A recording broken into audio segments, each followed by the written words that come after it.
Ladies and gentlemen, welcome to the Upper St. Clair High School Panther Stadium, WPIAL 5A Varsity Football and USC Cares Night. To kick off our pregame festivities, we present the pride of Upper St. Clair, the 25-26 Upper St. Clair High School Panther Marching Band.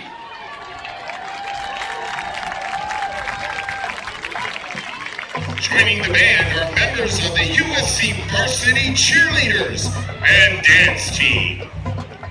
They will play the pop hit by Bobby Brown, My Prerogative. The band is under the direction of Mr. Nick Deutsch.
At this time, if you are able, would you please rise and gentlemen remove your hats for the playing of the national anthem, after which everyone please remain standing for the USC alma mater.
St. Clair School District and the WPIAL promote good sportsmanship by student.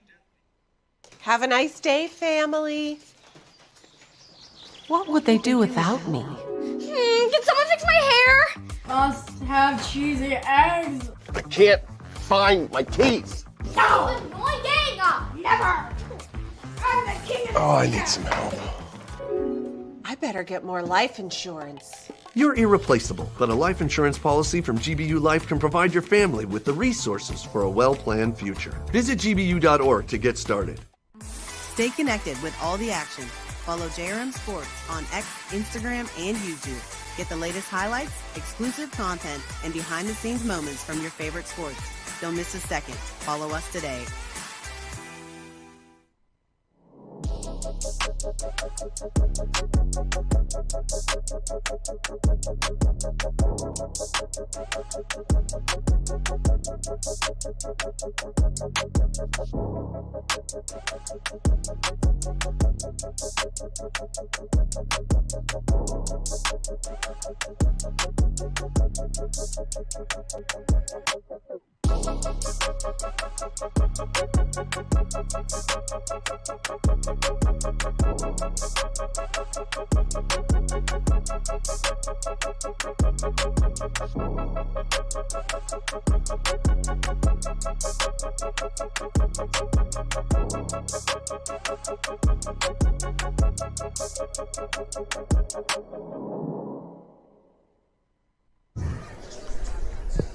All right, we are back again live here, Upper St. Clair Panther Stadium. We have a big one tonight. McKeesport is probably the first true test so far for our Panthers, who are undefeated and certainly untested. 4 Mercy Rule games and really nothing competitive so far. I have Glenn Groniger with me, and Glenn knows football to a level that I don't, and so some of the stuff you're going to hear tonight, thankfully, will enable us to particularly analyze some of the line play, and it's going to be really interesting stuff tonight because McKeesport runs a very unique offense. The Flexbone is a very assignment-laden offense, and it's just it's very, very different than anything else we prep for in this spread world, is it not, Glenn? Oh, no doubt, Gavin. There's a great expression in boxing, but I think it applies to football as well. Styles make fights, and styles make football games as well. So we've got a situation with Upper St. Clair, 4 Mercy Rule games, high-flying passing attack versus McKeesport with their grounded-out Flexbone game, which is going to require a lot of discipline on USC's part. Well, that's a good lead in here as we get into our keys to the game for the Panthers. Glenn already mentioned it. Defensive discipline is really the big story against the Flexbone, is it not? Oh, no doubt, Gavin. So a lot of times with the Flexbone, they'll run a triple option, so it means you've got to keep an eye on the fullback, you've got to keep an eye on the quarterback, and then there's obviously a running back that you can pitch to as well. So there's 3 different options often, and there's a lot of keys that you've got to be patient and keep your eye on before you go attack. And sometimes linebackers and linemen just like to go seek and destroy first. You're going to have to be patient and disciplined in this game. Yeah, and that leads into number 2, prevent the big play. The coaches all week, apparently, according to the kids, were telling me, they were saying, just do your job, just do your job. And if you don't do your job with the type of speed McKeesport has, obviously they can take it a long way quickly. No doubt. So they've got talent, and even though their 5-star running back will not be playing tonight, we're told, they do have talent in the backfield, and they also have a 4-star wide receiver too, that if we fall asleep, and the Flexbone is great for that, they run 90% of the time, and then all of a sudden they'll pop a pass up top, and they've got a receiver who can beat you deep if you're not paying attention. Yeah, we'll get into some of their personnel as well. Now, from the Tiger side of the ball, it's really about slowing down this high-powered Upper St. Clair offense. Nobody has done it. The last 2 games, the USC hasn't even gotten a 3rd down in the first half before the Mercy Rule has kicked in. So I think the first thing is they have got to control the line of scrimmage and not allow Ethan Hellman to have all kinds of time, and it really plays into number 2, pressure the quarterback. So, Glenn, if you are McKeesport right now, what are your keys other than win up front to try to stop this high-powered St. Clair offense? Well, that's really job 1. Job 2, job 3, job 4 is get heat on the passer, because you're only able to cover folks for so long. So the most effective way to guard against a high-powered passing attack like Upper St. Clair's is to get into the backfield and disrupt Ethan Hellman in his timing, because so far he's been on schedule every game. And McKeesport, I will say this, they have a very veteran line. They return all 5 starters from a 4A finalist team last year. As I mentioned, they have been the runners-up the last 2 seasons, losing to Aliquippa and Thomas Jefferson. Now, Glenn has already alluded to this. Their 5-star running back recruit, Keemon Spell, hurt in week 2, has not played since, will not play tonight. That being said, Javion Robinson, number 6. He's a 4-star receiver. He's got offers from Pitt, Penn State, almost everybody. He is tall. He is athletic. He is very, very difficult to deal with. Now, the backs are what we have to worry about. They have a 3-headed monster back there. The man who's carrying the load right now in Spell's absence is number 2, Akeem Cochran. Got to watch out for him. But the fullback in this system is difficult because if you've ever watched Navy play for, that quick hitter to number 21, Avon Hudson, is something the Panthers have got to watch out. Then they have the change of pace, number 14, Javier Everett, and again, if we don't tackle, if we don't stay disciplined, they can go a long way quickly. Yeah, job 1 and 2, as I look at it, is to stop the fullback first, make sure that that's not a threat, because nothing guts and really discourages a defense like a fullback running right up the middle on you.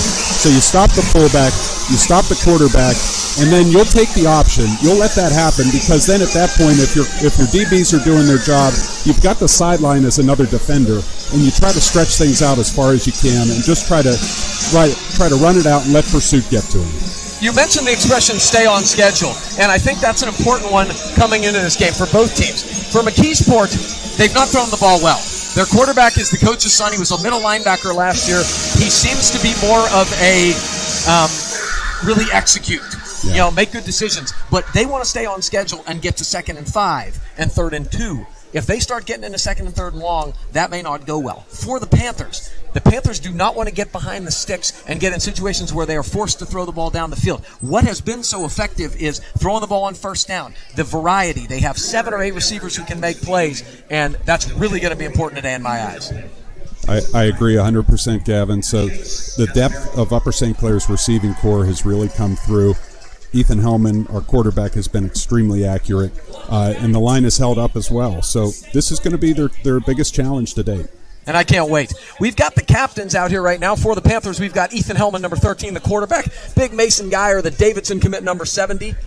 Dante Corey, the tailback, number 7. And Chase Kazmarzik, number 75, who will be playing a little more defense tonight because of the system they're playing against. He'll be playing some at the nose. And for Aliquippa, Matt Miller, we talked about, number 18, the quarterback. Again, he was the bell cow on defense last year, calling all the signals. Now he's doing it on the other side of the ball. Michael Wright, who's going to play some running back and some linebacker, number 7, is another really important guy. And then number 50, Matthew Sabilla, has been their best lineman the past 2 seasons. He is a big, big part of it. And Caden Daniels, number 54, the tackle, is the 4th captain for the McKeesport team. You do have 2 veteran teams here, Glenn. And when you have veteran teams, particularly by about week 4, week 5, you start to see fewer mistakes. You start to see more what a team's going to look like when the season starts really getting into the important games. That's right, Gavin. I would expect fewer and fewer penalties from both teams, although Upper St. Clair, quite honestly, has come out of the blocks in a very disciplined way, and they've really started the season, in my opinion, in midseason form. But I would expect this to be a relatively clean game, and like you said, they're both senior-laden teams, so I think they'll be pretty disciplined. Yeah, I've been very complimentary of Coach Junko and his staff because I said this to Coach Render last week. It has to be scary in week 0 and week 1 with so few live reps to go out there when it's live and all of a sudden expect flawlessness, and they've been so clean so far. But one thing that can really disrupt that is turnovers, and Panthers have not turned the ball over through the air at all. No interceptions and only 1 or 2 fumbles lost all year. Yep. No less an authority than Nick Saban has 2 keys that he repeats over and over, and he says the 2 biggest keys to games are turnovers, obviously, but also explosive plays. The St. Clair really hasn't had many turnovers this year, if any. And they've had plenty of explosive plays, so that's why they're sitting at 4-0, and they've got 4 Mercy Rule games under their belt. Yeah, McKeesport's 2-2. They've lost to TJ and Peters. I've lost to Peters in convincing fashion. If you're looking for sort of common opponents, as the Panthers have them next week, beat Delaware Valley and Bell Vernon last week. Looked a little better against Bell Vernon. So here are the Panthers in their home blacks, all blacks, going from left to right on your screen. The McKeesport Tigers are in their road whites, going from right to left. We are going to kick it off here, and this is a huge weapon for the Panthers, senior Jacobo Echeverria, who has had all touchbacks except for 2, I believe, this year, and that is going to be almost to the 45-second. That's going to be another one, and it was great to see Jacobo honored at the Steeler game last weekend. Both an outstanding kicker, but more importantly, a great student, 4.0 student plus. Really great kid from everything I hear. Yeah, I've gotten the chance to coach him at times, and he and his brother Seb are absolutely top shelf, and I couldn't speak more highly of him. He is a great kid. So here we go. The Tigers come out. This is Miller, and they're kind of in a T formation right now, which is a little bit different. But look how tight this is. Wow. And this is it. This is power right up the middle, and not much there. Will Stoll, boy, that is really nice job from Will Stoll, 55, and Anthony Bunn, number 99, being stout at the point of attack. Pretty impressive stuff on first down, Glenn. It's exactly what you want to do against this type of offense, is set the tone. And McKeesport right now is probing. They want to see what the middle of our defense is like. Is it soft? Are they going to be able to run that fullback dive? It's important early on to send that message that that's not where you're going to get your success. They got about 2.5 there, so this is a little bit of a different formation. They have 3 receivers wide here, and now a guy in motion, and it's a single back here. Miller's going to take the snap. He drops the back. Oh, I think he was down. He was down. When he recovered the fumble, his knee was on the ground, Glenn. That's a tough break for the Tigers there. I was going to say, Gavin, I've never seen a play that looked like that before, at least that was successful. So yeah. So maybe a little bit of nerves here from the Tigers Quite early. Possibly. Let's set the Panther defense here. We've got Mason Geyer, 70, Will Stoll, 55, and Anthony Bunn, 99 on the line. We've got Beck Shields, number 9 at the linebacker. Sean Banbury, number 6 in the middle. Nevin Sheegan Sinowaski, number 34 at the other linebacker. Randy Yan, 18 at one of the safety spots. Anthony Razzo, number 11 at the other sort of wing safety. And then Josh Schneider and Caffrey Duplessis at the corners, and Nico DeRazio, the deep safety. This is Miller back to throw. He's looking for number 4. Great throw, great catch. First down, a nice out route there, and that's going to be number 4, Cortez Stinson. And, they were not throwing the ball successfully last week. That was a pretty nice throw. I was going to say, for a kid who's not thought of as a natural quarterback, more of just an all-around football player, that was a heck of a throw. And really, important for McKeesport to establish some variety in their offense, too. I was not expecting that, but very, very impressive for the Panthers.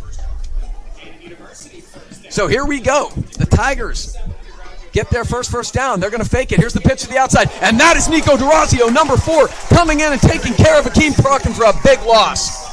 Great instincts there, Glenn. That is exactly what you want to see from your defensive back. So Nico made a terrific play there. Really, St. Clair did a good job of spreading the offense out, making them run it outside. Nico came up and run support and really laid the wood. And I'm going to preach the gospel of this kid. I do it every week.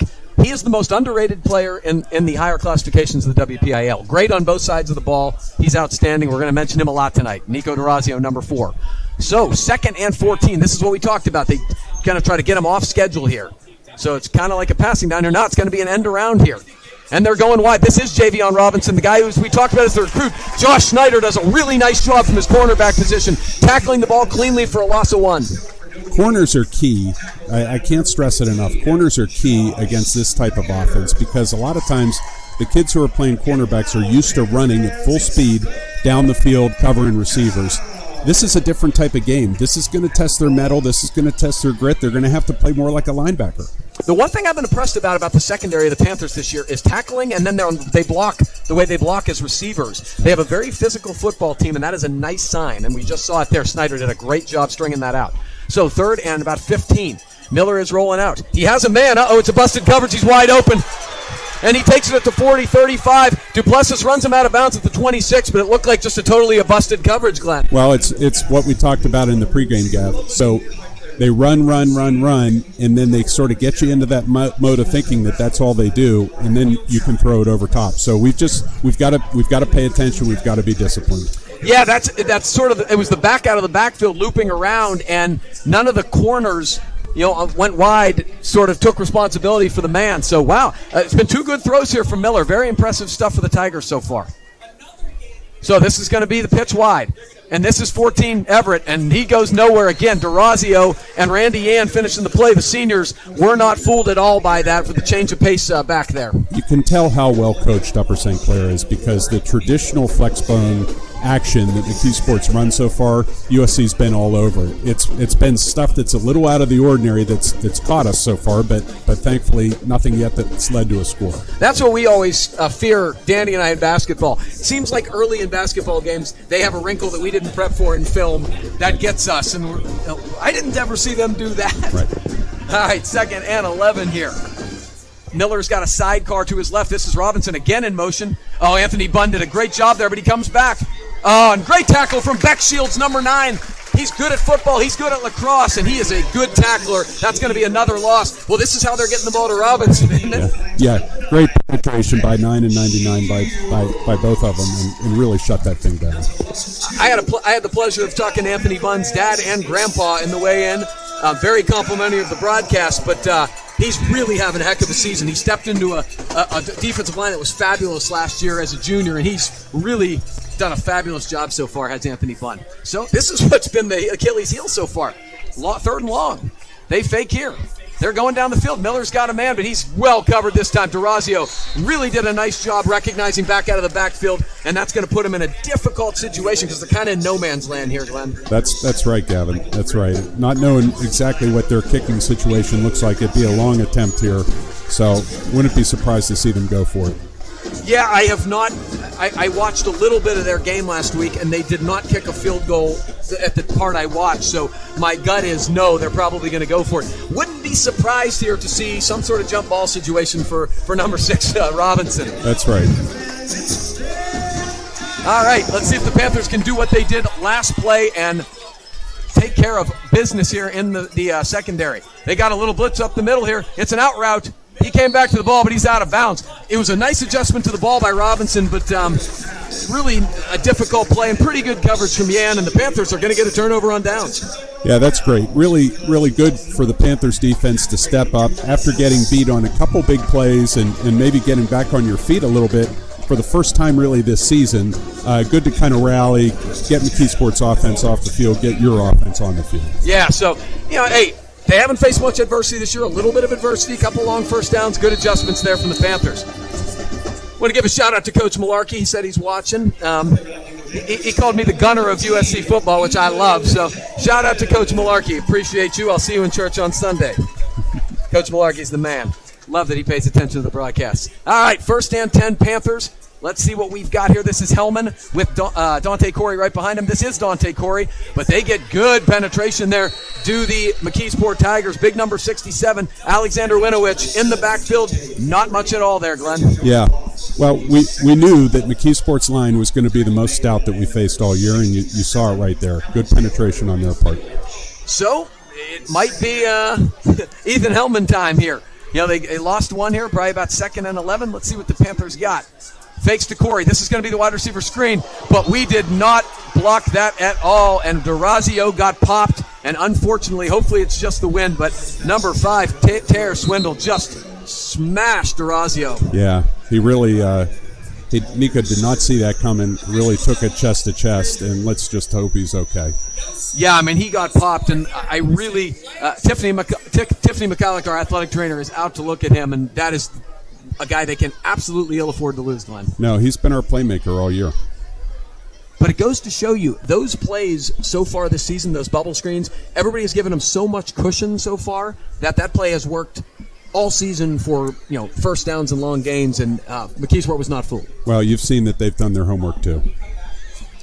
Well, Coach Miller, Matt Miller, has done an excellent job. McKeesport has had a long-standing tradition. In the days of George Smith, they were winning championships all of the time. They had a period where they were not as competitive, but since Matt Miller has come back, this has been an outstanding program, and this has been an impressive start. Yeah, when I think of McKeesport football, I think of hard hits just like that. I remember as a freshman, I was playing tight end at the time, and my quarterback threw a belly look in that was a little high. I still made the catch, but I was in the same position. I had the wind knocked out of me, and I remember it to this day. Yeah, you would, some of those hits, but Nico's up, and I'm hoping that is the case where he's just good to see him walking it off. It is. He is a huge key, and he's a giant part of what they do on both sides of the ball. So let's set the Panther offense while we're here. We already talked about Hellman, and we talked about Corey in the backfield. We have At the wide receivers, Durazio 4, Randy Yan 18, Josh Snyder 15 in the slot, and Drew Sanderson looks like he is in for Durazio number 10 on the wide side. On the line, we have Ryan Robbins, big number 78 at tackle, Chase Kazmarzik 75, Mason Geyer 70, Grady Elias 65, and is that Jamie Gardner 54 at the left tackle, although Kenny Davis is expected to play. Ethan's rolling right. He's throwing down the field across his body. Oh, Yan almost got it, but a really nice play to break it up. That was number 8, Brian Jones, and a heck of a throw, really on target, but did a really nice job there to break up that pass. Yeah, it was a nice throw by Ethan Hellman. Really, on the numbers, really running out of the pocket, he looked a little bit like Aaron Rodgers there. But what you're seeing, Gavin, already is St. Clair receivers don't have quite the separation that they've had in the first 4 games. McKeesport is well coached. They've got some good athletes on defense, so this will be a more stout test. This may be Jacobo's first punt of the year we were talking about. He's a great first-team all-conference punter, but he has not gotten much practice this year, and that's going to end up being a really good one. They had a bit what they like to call the hubby wife, where both receivers back there did not know who was going to catch it, and then that's great coverage. Number 14, the sophomore receiver, Evan Smirnu, down catching it, and this is going to end up being about a 70-yard net. Yeah. As Coach Render would say, it's a great play in the kicking game. And the kicking game, is really important. It's been a strength for USC over the years. It has been. Coach Render had the best special teams than almost anybody had every year, and that is one thing that has carried over to the Mike Junko era. That is a great job flipping the field position. McKeesport will start on their own 12. All right, so we've had one set of downs here. What do you expect to see anything different here from McKeesport, Glenn? I think they still have a few things up their sleeve, Gavin. I think, obviously, you can't change who you are as an offense, so they're going to run a lot of the same stuff.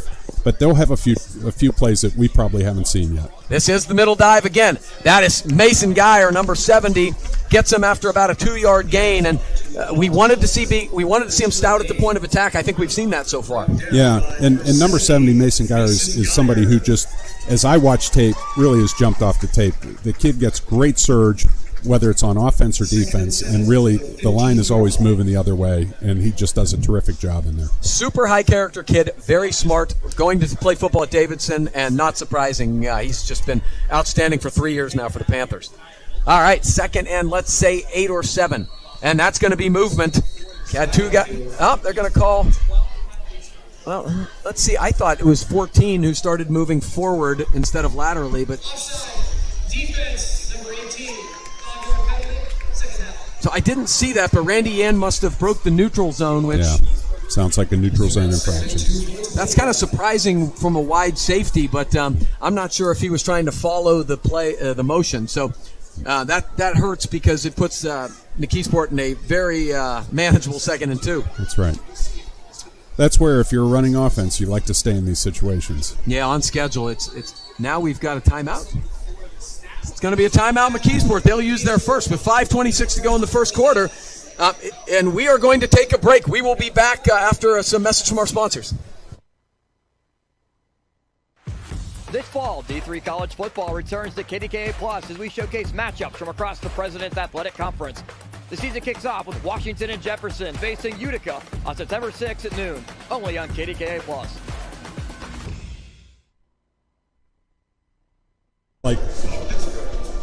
All right, we're back again here at Panther Stadium. We got a couple shout-outs that we want to give. First of all, Sam David, still recovering from his knee surgery. He loves the Groniger family, by the way. He said top 5 family, in his tenure as a Panther. So, Sam, I hope you're recovering. I appreciate you being such a big fan of the broadcast. The Groniger family loves Sam David, too. As somebody who ran girls basketball for a long time, Sam David was vital to making sure that the Four Couch Gym was always ready, was always in tip-top shape. Oh, he's the best. Just one of the best people in the district in general. Our kids still use the expression when we go to opposing courts, that court is not Sam David quality. They still use it. That's right. All right. 2nd and 2 here for the Tigers. They're going to go hard up the middle again, and that's the first time they've gashed us pretty good, and they did gash us, and that is Avant Hudson. I don't know if he's related to Kaliki Hudson, who was a superstar here. I'm guessing he probably is, wears the same number. But that was a pretty good gain of about 6 and a first down for the Tigers. That's going to be the test of the Panthers' defense is, you're going to be able to stuff the run, 2 out of 3 times, but there's going to be times when they break through, and it wears on you as a defense, and it's up for you to be mentally tough enough to keep rising to the occasion and not giving up the stuff up the middle. Plus, our defense has barely been on the field this year. I mean, if they have a couple long drives, they may be gassed. Conditioning is an element to this. All right, it's going to be a one up the middle again there, and that is John Banbury, number 6, runs up and hits him after about they didn't blow the whistle, so he leaned forward. He got about 4 or 5 with the second effort there. Yeah. John Banbury's another person, Gavin, that's really jumped off the screen for me. He flies in like a missile. He's a hard hitter. Good football instincts. Comes from a good football family. He does. He's absolutely my guy. I get a lot of my information from. He's big on the scouting reports and things. So my midweek conversations with the Banimal is super valuable. I mentioned this last week. I'll mention it again. His brother, Luke, who was one of the stars of our Whitfield Championship in basketball, still leading the CAA in tackles for William and Mary. So the Banbury family can play some football. Mark, the other one, is at Brown, playing line. Here we go. They're going to go wide here. He loses his footing a little bit. That's a lot better there. Strung it out nicely. Sheegan Siniawaski, 34. Randy Ann, 18, did a really nice job of not giving any quarter there, and they're going to get a gain of nothing there. Yeah, that's exactly what you want to see. Good, disciplined defense, stringing the play out. So, yeah, I want you to watch 34, too, because Tim Robbins, who is not one who gives a whole lot of compliments, is effusive in his praise of number 34, says he's just smart and tough and everything a coach wants. That's right. There are some kids that regardless of their athletic gifts, size, speed, etc., are just smart and tough, and you love having them on your team. Yeah, I think he's one of those guys, the junior, number 34. 3rd and 5. They're going to go wide here to Robinson, and he's on an island. Oh, that's just terrific stuff from Caffrey Duplessis, the senior, number 5. To get a 4-star D1 recruit one-on-one on an island and to bring him down for no gain is just beautiful defense by Caffrey Duplessis. And number 6 for McKeesport is a big kid, too. For him to break down, get him on the ground, and even if you don't get him on the ground, hold him up long enough to let the pursuit come. That's excellent defensive football right there. Well, we've talked about the corners and their physicality, Glenn, and that's a good sign. So it looks like the Tigers are going to go for it here on 4th and 4 from their own 32. Interesting decision. So deep in their own territory. Will they try to draw him off sides? I think that's likely. Oh, no, it's a punt. Okay. So they faked the punt. They must not have a great punting game, and it's not going to really get them a whole lot. It's going to get them about 27, 28 yards. So, there's the special teams game, flipping the field position. I just got a text from one of my former players, Timmy Watinsky, who wanted to give a shout-out to Chuck McKinney, because Chuck McKinney was a longtime special teams coach, and Timmy Watinsky says Chuck McKinney was the best in the business. So, Coach, there's a shout-out to Chuck McKinney. Special teams. Glenn, you got a couple shouts here you want to give, I know. Well, I've got one from my very best friend who's in Atlanta, Georgia, Tim Fleming, who was a Panther teammate of mine way back in 1987, outside linebacker. And he asked me to comment on the Upper St. Clair all-black helmets, how good they look. I agree. I understand why we went with the white last week, honoring the old team, but it's great to have the black-on-black back. Well, you have an athletic director right now who despises red. He says it's Peters Township's colors. I happen to agree, and I think the black and white, which you also see from our basketball program now, looks very, very fresh and clean. I grew up in a time when it was only black and white for a while, and then my sophomore year or so was when we first introduced just a little bit of red. And I'm okay with that. Yeah. But again, we are not Peters Township. We are Upper St. Clair. We are black and white mainly. So. Something about the black on black on a Friday night. It just looks great. Well, we are going to get into some of the old school football talk, because you need to understand, when Coach Render got here, it was a bit of a turnaround for this program after being really successful in the 70s, and Glenn got to play on some really good football teams, and then his brother Jay started on a state championship football team and back-to-back Whitfield championship teams in 88-89. So, and the fun part about the Groniger family is it left quite a legacy. Glenn's 3 daughters were excellent athletes here, and then Glenn's nephew, Jay's son, Gordon, was also an excellent football player for some good teams in St. Clair. He's at the University of Tennessee now. And my niece Sarah was an excellent lacrosse player and is playing at Shenandoah University Absolutely. Right now. And so the Groniger family has been around a lot. They sort of know the tradition here, which is why it's a treat to have Glenn here. He bleeds black and white like I do. Wonderful to be here, Gav. All right, so Second time with the ball here. Hopefully it'll be a little more successful than the first. This is Dante Corey, and that's a better gap. Gets about 6 or 7. That's what you want to do, staying on schedule there. Kenny Davis, 51, and Grady Elias, 65, and Mason Geyer all with a nice surge there. So that's exactly what you want to see because, Gavin, as much as it's been fun to watch the passing game, we know when the weather gets cold, those are going to be the types of plays, the surge from the line. That's what we're going to need to see as it gets tougher. And Dante Corey can really play. Hellman's going to go. He's going to throw. And again, these are guys who have been open, and how fast these D-backs are breaking on it, they're probably not used to it. Yeah, not the same wide-open receivers that you saw in the first 4 games, no doubt. Ethan probably could have ran there for the first down, but again, he's had so much success keeping plays alive and throwing it, I'm guessing that's what he's thinking here. I think that's right. I think it's a different challenge, certainly tonight, than it has been in the other games. Well, that's great. I mean, it's a great challenge with Peters coming next week. Yep. All right, so 3rd and 5. Panthers have not managed a first down yet. This is the second drive they've had, and hopefully they can keep the ball here, keep the defense a little fresh.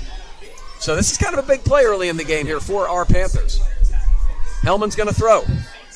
Nobody open. Now he's going to – that's beautiful. He faked right there and tried to push him up the field through Sanderson and then ran it, tucked it, and got about good 10 yards there. So nice decision from the senior. Really good decision making. So my daughters, 2 of them went to the University of Alabama, so I've watched a lot of Alabama football. That play right there looked like a Bryce Young play to me when he was at Alabama.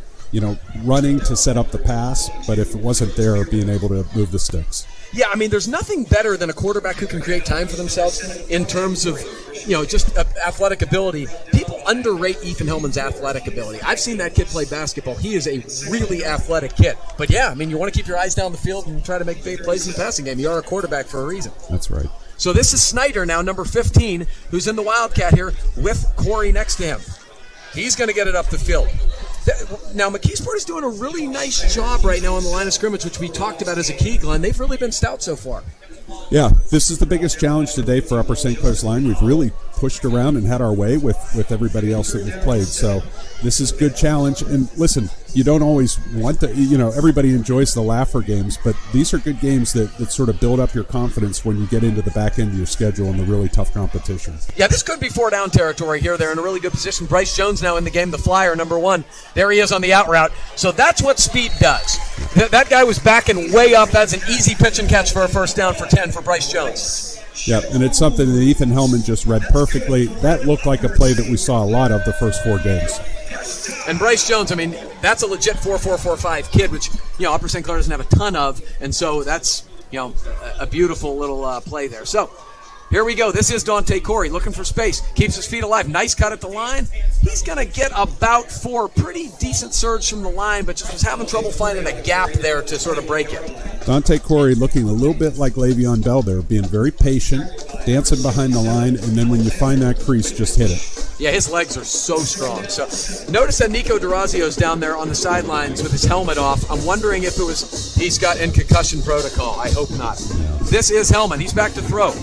The blitz comes, but he rights out of the way. He's got a man, but oh my. The safety came across the middle, and once again, that's Robinson. What an athlete. Looked like he had Sanderson open, but that's great great recovery by the safety. Yeah, a little bit of a risky throw there by Ethan, but I get it. When you've had as much success as he has, your tendency is to be aggressive. He did have a pass in the flat, but I get it. He was trying to make a play. Good thing that McKeesport wasn't able to catch it. Yeah, thankfully, having a kicker like Jacobo Echeverria, you are in field goal range here, but I'm sure the Panthers are thinking a little more big here with 16 seconds left in the first quarter. All right, we got Corey sidecar and then trips right. And Hellman's going to roll right. He's looking in the flat. Now he's got, I'm not sure who. Hellman is looking out there like somebody didn't do what he was expecting them to do, whether it was the route or an ad lib, and he's very frustrated. It's just not, as easy as they've made it look this year, they are not quite on the same page so far in terms of in the passing game. And that can happen. Depending on the type of look that a defense gives you, receivers may have the option to do something different. And anytime that you have the chance to make a decision as a receiver and as a quarterback, you're not always going to be on the same page. So, D'Orazio is in to hold, so my guess is that means he is sort of cleared to do some stuff. This is Jacobo Echeverria, not missed a kick so far this year. This is from 38, but from the far hash. So this is a little bit of a challenge here. Snap from Gardner is good. Hold is down from Durazio. Kick looks perfect and is. The Panthers draw first blood with 6 seconds left in the first quarter. Jacobo Echeverria nails from 38. Panthers lead 3-0.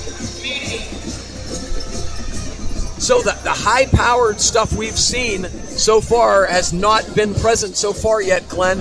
Any sort of trends you've seen in the first quarter here that are interesting, concerning, anything like that? I wouldn't say concerning, Gavin, as much as this is a challenge. And again, Upper St. Clair fans, we've enjoyed the laughers the last 4 weeks. This is the type of game that you want. You want to be tested. You want to have a tough opponent across from you on the line of scrimmage. Both teams have had their opportunities and have had times when they've been able to move their opponent off the line of scrimmage. So it's been a good quality fight so far. So that's what you want to see. It's good that we've got the kicking game in McKeesport right now. It looks like that's maybe a little bit of a deficiency for them. Yeah, we haven't even really had to talk much about field position this year because the Panthers have been so prolific offensively, it hadn't mattered. But in a game like this where scoring points have been a little harder to come by, flipping the field like that and then having McKeesport not be able to flip the field ended up costing them 3 points there. No doubt. Situational football and field position is just so critical. All right, so this is Jacobo. And I think most games it is a huge premium, as Coach Render said last week, to not just basically take the return game as a big play possibility out of the equation. Nowhere is that more important than a team with this type of speed. That's right. So Jacobo booms that one, and I think that's going to be pretty easily into the end zone for a touchback. McKeesport's going to start their third possession. So has it surprised you at all that their success so far has come through the air, particularly on third down? Not totally, because I think they caught Upper St. Clair a little bit by surprise. I think we have a coaching staff that's second to none. I think we're going to adjust to that. It'll be interesting to see what they have left after that. Are they going to be able to establish sooner or later they're going to have to run their offense? And we'll see how that goes. The question is, can our defense hold up? It's hot outside. They're running a lot. They've got big bodies that they're putting on ours. Are we going to be able to rise to the occasion? Interestingly enough, Andrew Gaither, the sophomore, is in at safety for Durazio's deep safety spot. Run up the middle. That is going to be Geyer and Stoll with not much of a problem there. Get about 2. And that is going to be the end of the first quarter. So if you are showing our broadcast expecting another blowout, another huge high-scoring game, you are going to be surprised. It is 3-0 at the end of one. Good old-fashioned Western Pennsylvania football. And that's A-okay. We're going to talk about this, but Peters Township next week is the biggest game of the season. It is the first conference game. Those two teams have battled for the conference title for, half of the decade. And so at the end of the day, that's what this is. It is a non-conference game and hopefully the best test to get us a little more battle-tested. But make no mistake about it, next week is the game. Next week's a big rivalry game. We know a lot about Peters Township and our family. Mrs. Groninger is a high school teacher out there, so she knows a lot of the kids on that team. But the Panthers have to be concerned about tonight. We can't look past them. You can't be looking ahead to a rivalry game because McKeesport is a tough team. It's a proud program. It's the type of team that if you take your eye off the ball, you can get upset. And it wouldn't shock me if that's they're not going to say that is happening, but it's not. These kids are human. I've been around kids a long time, and when we play a Tuesday game when Mount Lebanon's on Friday, sometimes the focus is not quite where you want it to be, and I get that. It's human nature, but if they didn't know they were going to be in a dogfight, I think they know now. That's right. That's where it really comes down to coaching, and thankfully we've got a great coaching staff who reminds them of that. Hopefully the kids are taking it to heart. Yeah, I don't want Coach Robbins scaring me to death right now, so that's certainly a possibility. Shout out to Lauren Anderson, probably our most loyal fan, talking about those 80s and 90s teams that we both watched growing up. And they were special. I'm very lucky to have grown up essentially watching the glory days of Panther football. Maybe I wouldn't love it like I do if I hadn't seen so much great football. But I do. And thankfully, we are still in a period of time right now where we're still seeing really good Panther football. And it's a tremendous blessing to be able to call these football games and see success week after week. Well, it's a wonderful tradition. It started with some of the coaches before Coach Render, but Coach Render really took it to the next level, obviously, the most successful coach in Whitfield history. And then you've got Mike Junko, who's really just a Jim Render disciple and obviously was influenced a lot by his dad, who's a great coach as well. and he's put his own stamp on it too. So you're absolutely right, Gavin. We've been blessed in Upper St. Clair to have good leadership in the football program. I think the other thing that can't be underrated is at the youth program. We have youth programs that continuously develop players and develop the next generation. I always think when I see a senior-laden team lose a lot of kids, well, what's going to happen next year? Well, inevitably, we backfill.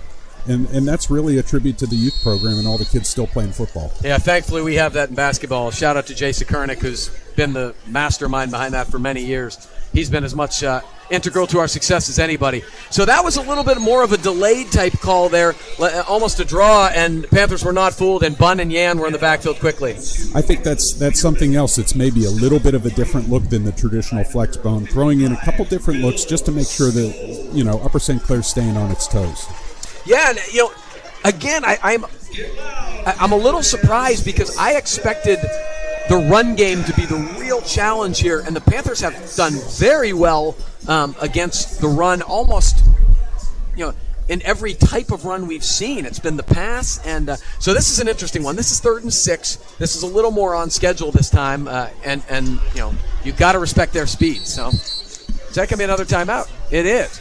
I'm not sure. Really this is twice interesting. now. Yeah, really interesting. Burning 2 timeouts relatively early in the game. It shows that McKeesport, for whatever reason, they are really cognizant about making sure that they are in the right play in the right situation. Yeah, and the one thing I love about football, again, I've never played or coached football, but the one thing I sort of admire about it is, as a basketball coach, we just simply don't have the stamp on it as much. Once a game starts, a lot of people tell me, you don't look like you do anything during the games. And I say, if we've done what we're supposed to in practice and prepped with film like we're supposed to, I shouldn't have to do much during the game. I'm not scripting plays and things like this. Football's a chess match. It is a constant adjustment from these guys. And I'm not sure my anxiety would be, that would be tough for me. It really would be. No question. It is a tough job coaching at any sport, and you deserve a lot of credit as defending WPIAL champions for the job that Upper St. Clair and you and Danny Holzer did with the kids last year. But it is a tough job to coach kids, and especially with football where you've got 11 players in so many different positions and types of plays. It's a lot. Yeah, this staff, like I said, they've been really on point so far this year. Kudos to them. Here we go, 3rd and 6. Everett's in motion. Looked like he went upfield a little early there. They're going to throw it deep. They got him open. So that's about the second or third time we've seen back out of the backfield. I'm not going to lie, Glenn. I thought he started upfield, like Canadian football style before that ball was snapped. But either way, they're just not recognizing back out of the backfield. I think sometimes when you do something that's so out of character or what is so different from what you've put on tape, so far, those things can come up and surprise you. Boy, I know my dad's down in the stands right now talking about his favorite play in football is back out of the backfield because he thinks it's hard to account for. And that's what you're seeing right now. It's a good example of it right there. Well, you're seeing our corners, our wide corners, and our wings and safeties sort of who gets that, and if they're in a zone, almost nobody's guarding it. So, all right, here it is. This is the big fullback now. He's going to go wide. He's going to turn up. He gets a nice gain of about 3. Bierman's a big kid, and he does carry it some. You'll see about 5 or 6 guys carry it, and he's kind of the banger. Yep. Yeah, I almost look at that play. They had a little bit of success. I thought St. Clair did a good job defending it. I almost get the sense that that's the type of play that you're setting up to do something different a little bit down the line. Yeah, like a fake or a reverse or something. You're right. They're the first drive, St. Clair was doing a great job getting penetration, making them lose yards. They're staying on schedule now. They're getting at least 2 and 3, and there is a difference there for sure. It's the most St. Clair's defense has been on the field in a while. Yeah, that worries me, actually, because it's a warm night. That's Bierman up the middle again, and he's going to bang it forward, and he's going to get about 7 there. So very impressive stuff from the front there, and that's what you worry about. When they're going at you, you're wondering if these guys are getting worn out a little bit. The running game wears on a defense, no doubt. You may not have success at first, but if you stick with it and you keep coming at it, it does have an impact. No, and they need to prep it because, particularly Bethel, they love to bang it at you. 3rd and 1. It's going to be Miller. He's going to have it. He's still going. So he's a strong kid like we talked about. He's a linebacker, and if they are not playing to the whistle, because they are not blowing the whistle quick tonight. No, Piles have been moving. Yeah, good second effort on the McKeesport quarterback's part. All right, so Bryce Jones coming in the game for Duplessis at the corner spot here. And It'll be interesting to see also if the Panthers do a little more subbing on the D-line based upon what we've seen and the fact that they're getting a lot more snaps than they are used to getting. We've got 9:14 to go in the second quarter here. 3-0 game here. Probably surprising some people, but not the McKeesport faithful. Miller takes it. He fakes it. He's going down the field. This is Robinson. He's running past him. He's got it. Boy, that's a beautiful throw. He ran right by Bryce Jones, and that is going to be about a 43-yard gain, and McKeesport has first and goal from the 4. Yeah, it was a great throw. Great throw, just led him perfectly to their big receiver, and not bad coverage there, but it was just, it's hard to defend a well-thrown ball like that. No, you got a guy who's 4'4" and 6'4". That is a matchup nightmare. This is Bierman up the middle. He bangs it. Panthers stout here. Again, they've got to stay in there until the whistle blows. So not much of a gain there. I'll tell you what, Glenn. Miller, I am really impressed with how he's throwing the football. The game I watched, or the half a game I watched, he was not successful at all throwing the football. Nothing like this. He has been on the money on long, difficult throws. Yeah. Well, it just heightens the need. If they're going to be throwing the ball a little more often, our defensive line's going to have to tee off and have to get to him a little bit, get him thinking. Or we're going to have to send some linebackers on occasion. I didn't think that was probably something we didn't think we'd need to do because we were trying to play the assignment football. Yep. Crazy. This game has morphed into something completely different. Second and goal. Bierman again. No, he fakes it. Miller's got it. Miller's in the end zone for a McKeesport Tiger touchdown. They faked to Bierman up the middle, ran the quarterback to the outside. He gets in from 4, and McKeesport draws first blood with the first touchdown of the game. And that's what the flex bone does. You have to pay attention to the dive because they had some success with that. So then all of a sudden you fake, and the quarterback keeps it, and you find success a little bit on the outside. Wow. So, again, I did not expect this. I did not expect a blowout, but I did not expect this. Kudos to the McKeesport Tigers, a proud program, a program that's used to winning, and they look great so far this week. All right.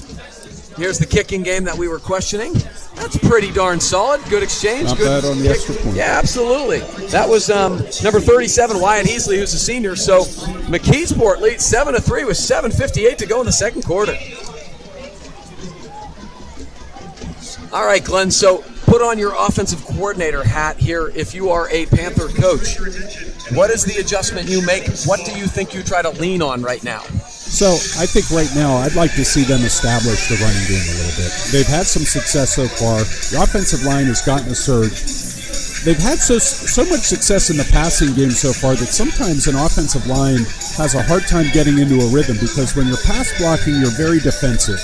You get to go on offense when you're run blocking. So what I'd like to see them do is really get back to kind of old school Upper St. Clair football, establish the run, understanding that if they cheat, you've got the ability, you've got the skill players that you can go over the top.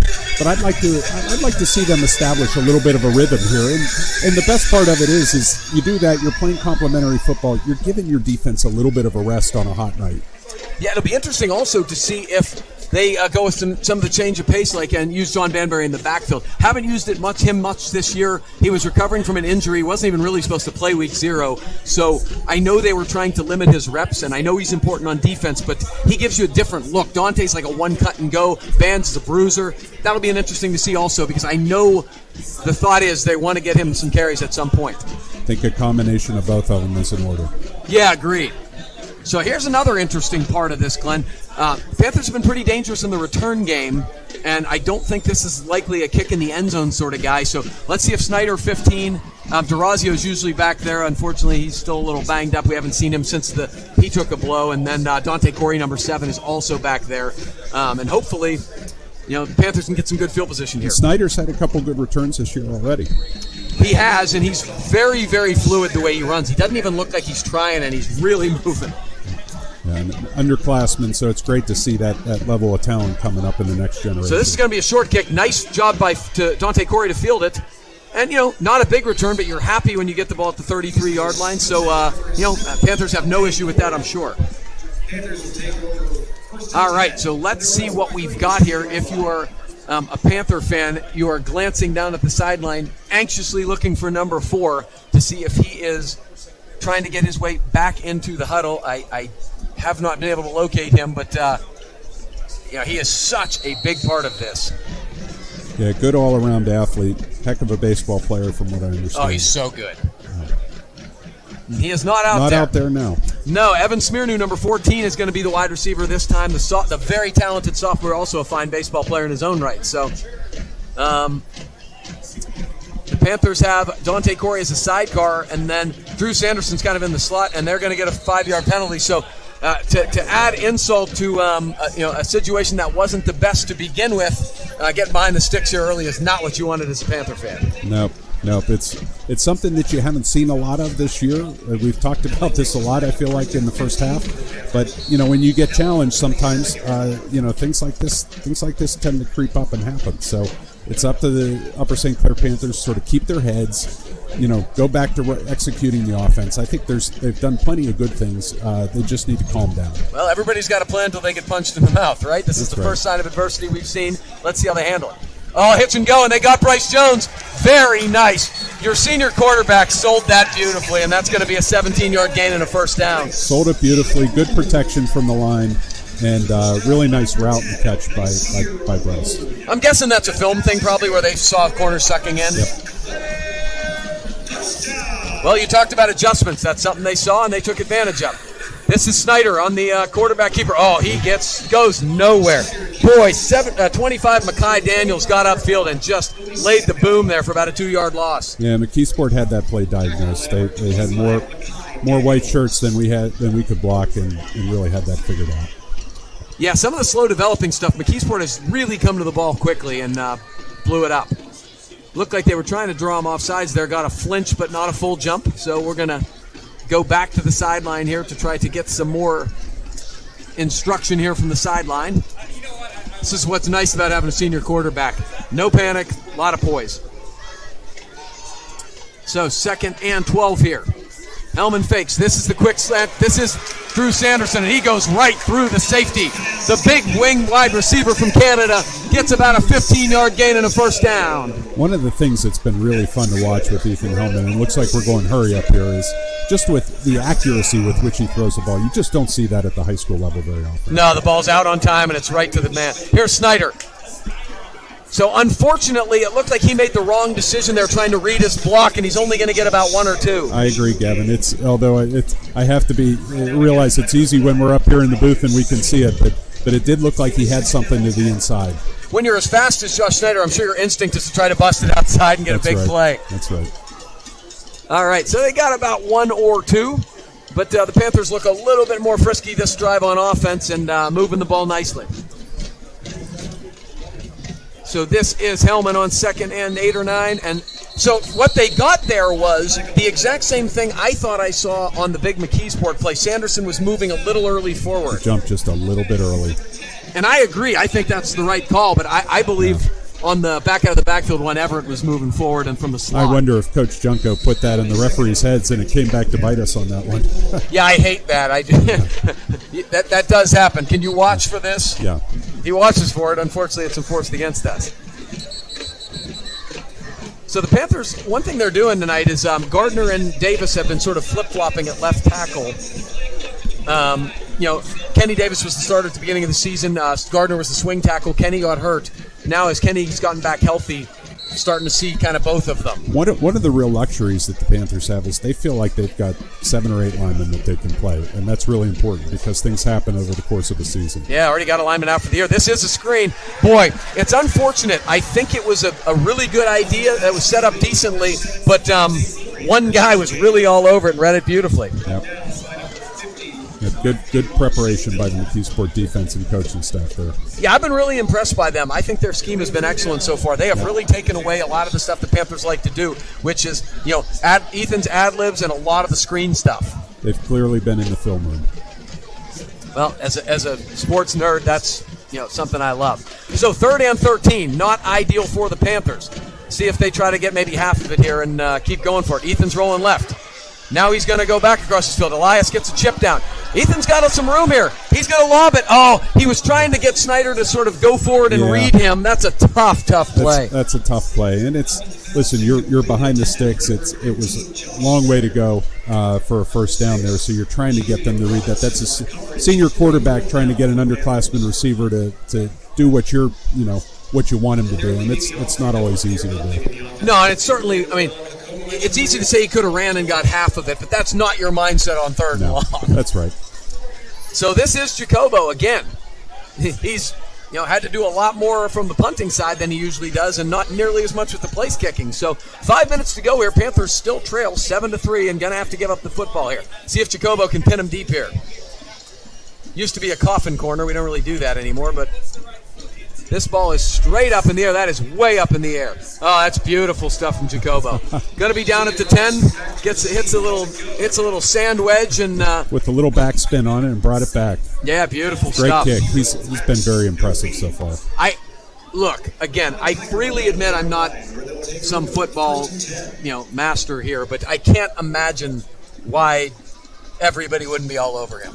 Yeah, he's got a heck of a leg. I've seen him kicking it in pregame from 60 yards away, and the fact that he's both a kicker and a punter, I mean, the versatility is really valued by college coaches. And character through the roof. And he's a phenomenal athlete. Like, if you needed your kicker to do something speed-wise, he's a phenomenal athlete. So, hey, if we get anybody's watching this.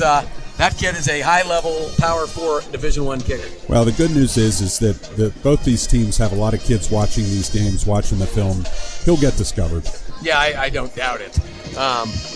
But he is an absolutely special talent and a special force for the Panthers in both the kicking and the punting game. So, key here for the Panthers right now, Glenn, has got to be pin them deep, win the field position battle, and try to get the ball back here in time. A 3-and-out would be very timely. I mean, it's sort of Captain Obvious saying right there, but 3-and-out would be great. McKeesport's done a good job of keeping the Panthers off balance a little bit, but my opinion, I think we've probably seen what they're, the surprises that they have for us so far. So now it's really kind of settling in, understanding your assignments, and really just focusing, getting penetration across the line of scrimmage and get them in some negative situations. Well, I bring this up only because it has been a reasonably clean first half. We've not seen the first turnover of the football game. Seems like in a game like this, that could be very, very enormous from a momentum standpoint. Low-scoring games, it just takes on even added importance. So both sides have to take care of the ball. Shout out to my mom who says, we sound so professional. Thanks, Mom. Appreciate your love. You're actually probably my biggest fan, not just Mrs. Williams, an all-star preschool teacher who taught the Groninger girls. Best of the best. All right, so 1st and 10.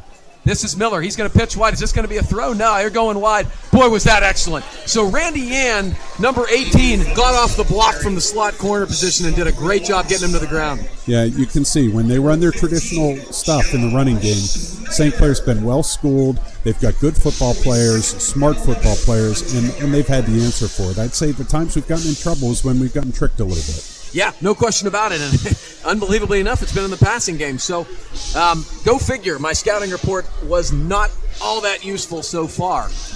But that is why they play the games, and that is why sports is the best reality television going. But that was just what the doctor ordered, right? We wanted penetration. We wanted to get them behind the sticks a little bit, and that was what you want to see on first down. Absolutely. 2nd and 11. And again, with time ticking down, the Panthers want to get good field position to get the ball back. So they're going to bang it here, and that is a good, hard run. Boy, so number 7, Michael Wright, who doesn't touch the ball that much on the offensive side, got a good head of steam there and got probably 5 back and got a much more manageable 3rd down.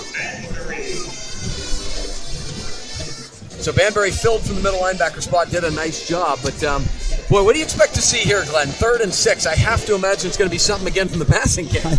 I think so, and I would have never predicted that prior to seeing what they've been able to do tonight. But they've shown that they have an ability to get the ball downfield, and I would think the coaches have some confidence in it now too.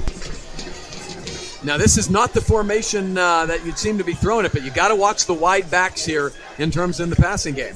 They're faking. They're going to roll him out wide. There's number 7. He is open. The ball, he just dropped it, and it would have been a first down. That was right again. And, boy, I am really impressed with Miller, Glenn. Yeah, and some nice action out of the backfield. To your dad's point, bringing those backs out of the backfield like that, you've really got to adjust as a defense on the fly and be ready to cover them. And that's a tough cover sometimes because you might have running backs going against linebackers or other folks not used to being in that position. Yeah, so, again, I want to keep And maybe I didn't watch enough film and underestimated him, but Matthew Miller, number 18, the coach's son, has been very, very accurate throwing the football so far from McKeesport. So we've got 4th and 6 on the 15. I have to imagine this is going to end up being a punt again. Is this the pooch punt again, I wonder? They're going to call timeout again. So you can't take them with you, I guess, right? You can't. And,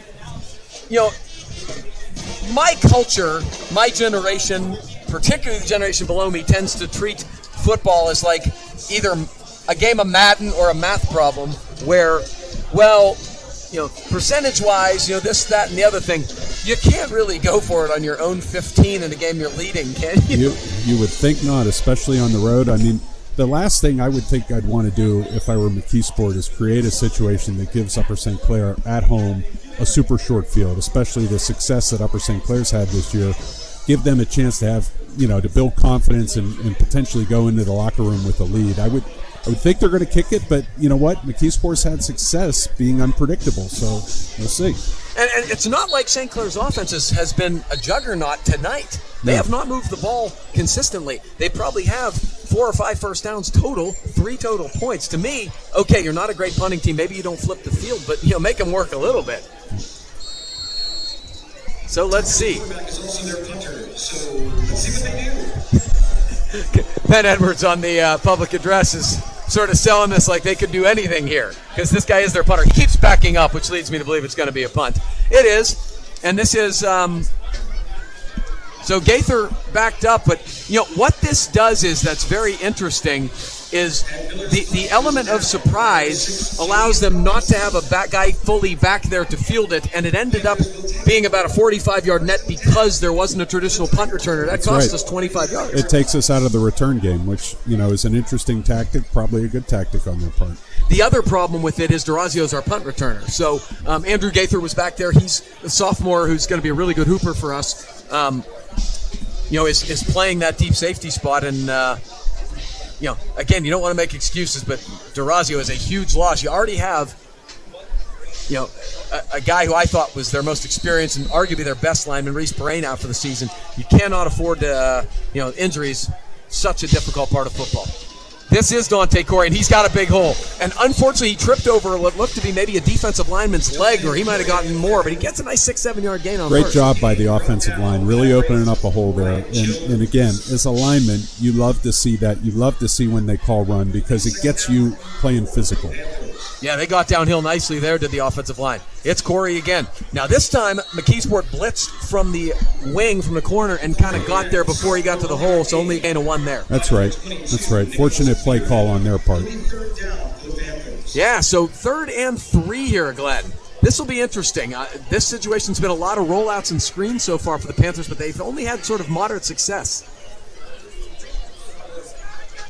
But the Panthers are in their sort of traditional 4-receiver formation with a sidecar, with Corey as a sidecar. Yep. Sanderson is kind of a slot here, but now they're bringing him a little wide. Well, Coach Junko's comfortable giving Ethan Hellman the keys here. And he's had every reason to be so far this season. Hellman has a lot of time. Line's doing a great job. He's going to go. He's going to get it. Ooh, and, oh, boy, that could be 15. A big hit. No, they're going to say no. I thought that was late, to be perfectly honest. I think he was just inside the boundary. But it was a tough hit. And you hate to see your quarterback take a shot like that. You do. That is way far away from us. But frankly, it just looked like he was giving himself up. That's usually a play. This is going to be a great look at it. Okay, he's clearly still on the field of play. Great stuff from our JRM production team. The replays we get is phenomenal, guys. That's a great shot. So clearly no penalty there, and Panthers get a first down. Good poise from Hellman. Fakes to Corey. So it looked like they were not on the same page again. Snyder went for a slant. Looked like he was going to throw a quick out. Yep. Again, I'd love to see the Panthers establish a little bit more of a running game here. The passing game has been terrific and off the charts so far. But I'd love to see them be just a touch more balanced and give the line a chance to really fire off the ball. We sort of talked about this last year a lot in terms of they really did what I thought was a an amazing job of, even when run wasn't there early, just really sticking to it. That was the bread and butter. This year's kind of been the opposite because they've had so much success in the passing game.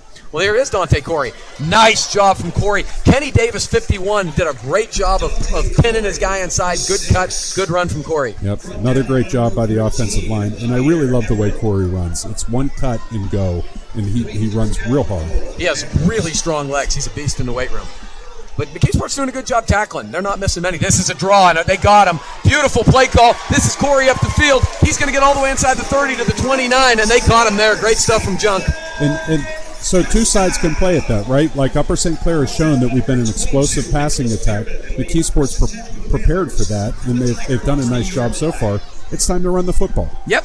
Got a minute and 15 left here. All 3 timeouts. Ample time for sure. Here's Hellman. Oh, he's got a man. It's Sanderson down the slot. He's got it. All the way down to the 1. What a dime down the slot to Drew Sanderson from Ethan Hellman. Great protection up front, and what a pass by Ethan Hellman. Great catch. Great job holding on to it after absorbing a big hit. Just terrific all around. Yeah, he got popped, but Hellman again's using that pump fake, getting guys open, and now they're in hurry up here. Minute left. First and goal from the 1 or 2. And we got a conventional fullback here, and it's big Sammy Bunn, the 9th grader. Now the Panthers are going to take their time, knowing we got 3 timeouts left, and don't need to get McKeesport the ball back. That's smart. Yeah, just seeing if they set up right. It's going to be Dante. Oh, and no, he doesn't get... Oh, second effort. He reached the ball to the goal. Don't see... Yep. Looks like he's just short of it. Boy, nice second effort, and they're going to call timeout here to talk it over and get something going here. So... what type, when you're in the goal line situation as an offensive lineman, I mean, there's obviously a predictability element and there's so many numbers there. What kind of calls did you like? What was your preference to see from an offensive lineman at the goal line? What did you think was very effective? So, depending on the type of team that we had, we oftentimes had teams that didn't have the biggest backs, but they had a lot of speed. And so, something that faked inside and then maybe got to the outside with a little bit of an action where the line is blocking down as opposed to just, sort of going man on man and stepping up, because everybody's kind of digging in at that point.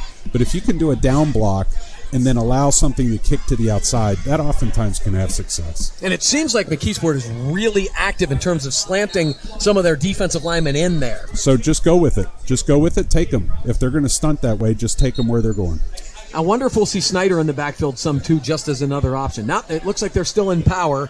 And look, they got a big, strong offensive line. I got no issues with that. This is interesting. So a big night for the Bunn family. You got Anthony Bunn in as sort of a 6th offensive lineman / tight end, and Sammy Bunn at the fullback spot. This is Hellman on the QB sneak.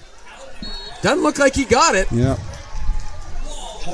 That's going to be another timeout from the Panthers. It's tough because you've got two sides, 2 good lines, kids who have obviously been working really hard in the weight room.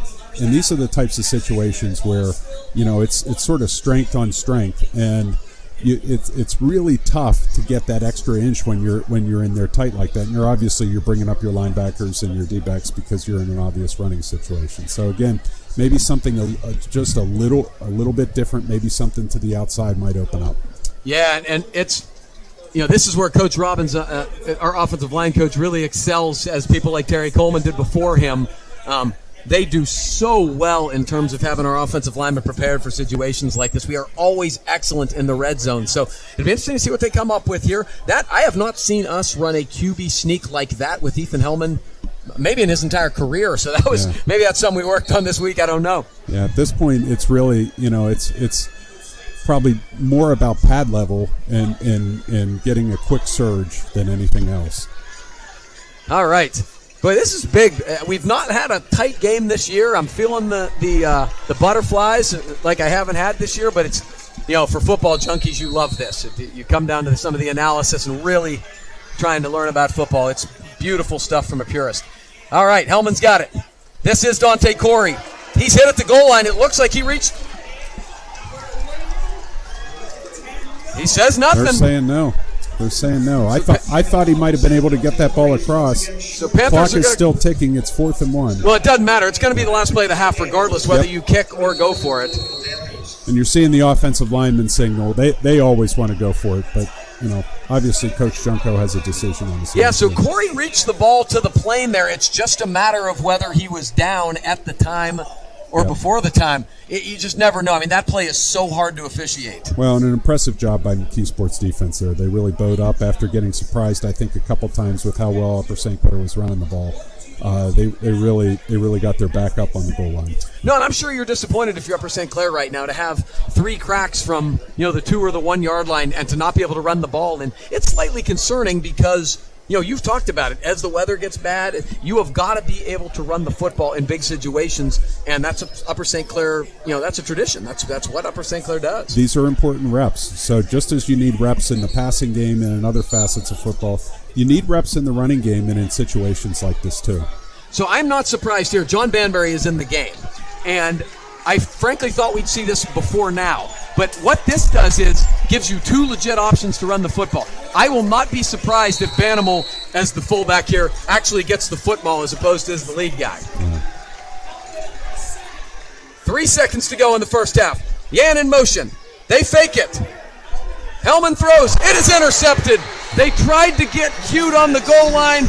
It did not work. His first interception of the season, and the momentum has shifted drastically.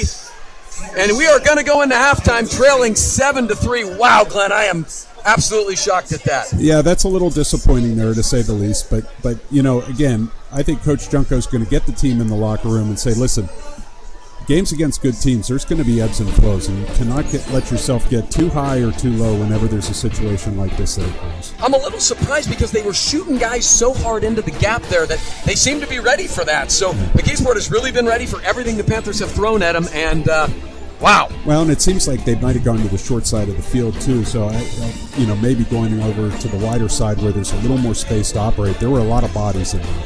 Well, we are going to send it to break. We will be back with the bands, and we will be back for a second half that is bound to be exciting.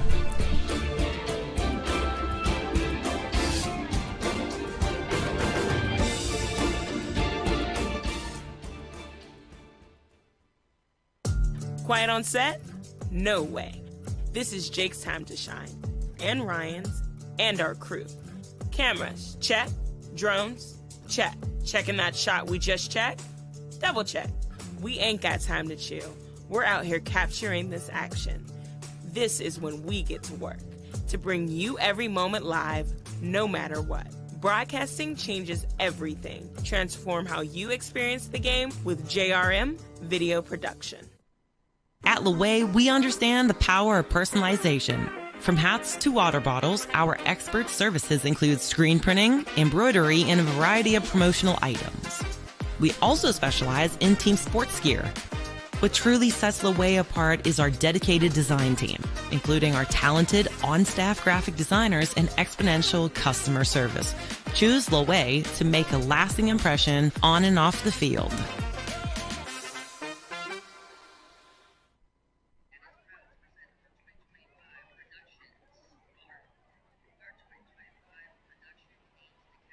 High energy and hair-raising power of electricity. The McKeesport High School Marching Band are 2-time Tournament of Bands state championships and 8-time region champions. Under the direction of drum majors Antoine Smith, Anastasia Bakaterski, and Michael Humphrey. We are so proud to present you your award-winning McKeesport High School Marching Band.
Let's give it up once more for the McKeesport Area High School Marching Band.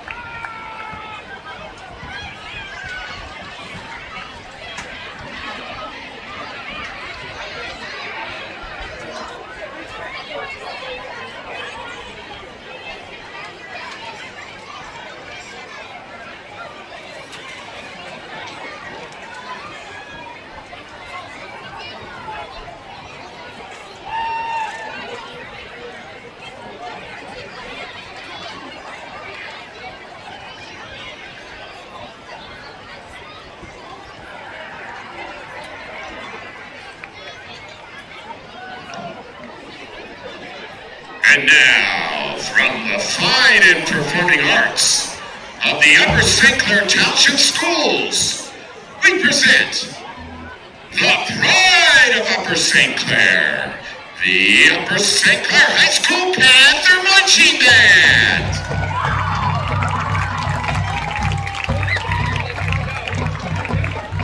The band is led on the field by drum majors Ava Wynn and Caitlin Burns.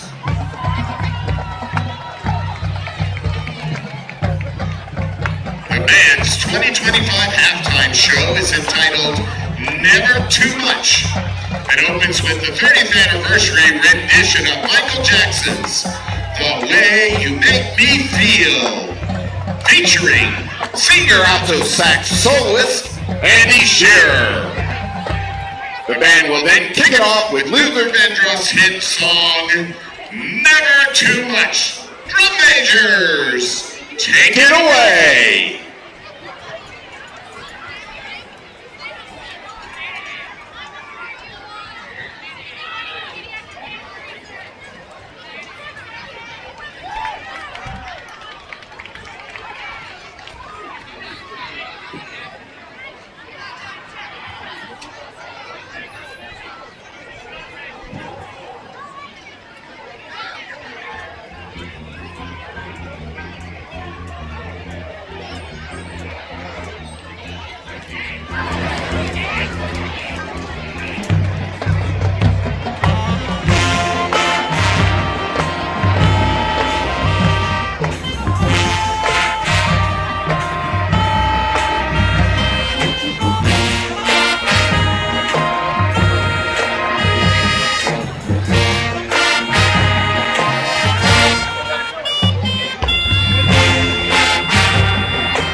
is an amalgamation of two icons, the one of the greatest voices of all time and the king of pop.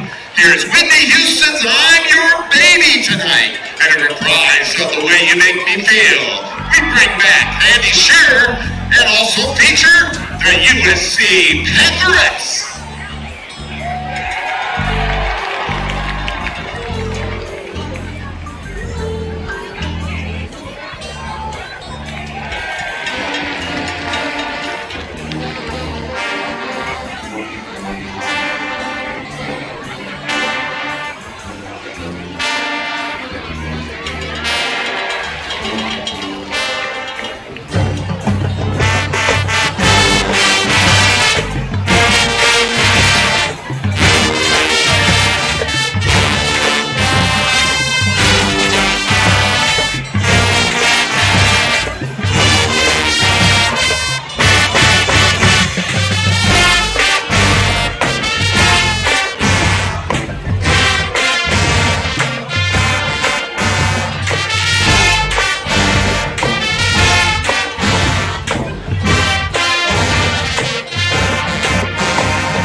Our show tonight with something we guarantee you won't hear anywhere else this season. Here is Boyz II Men's hit single, Motown Philly.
Let's give it up for the 25-26 edition of the Pride of Upper St. Clair.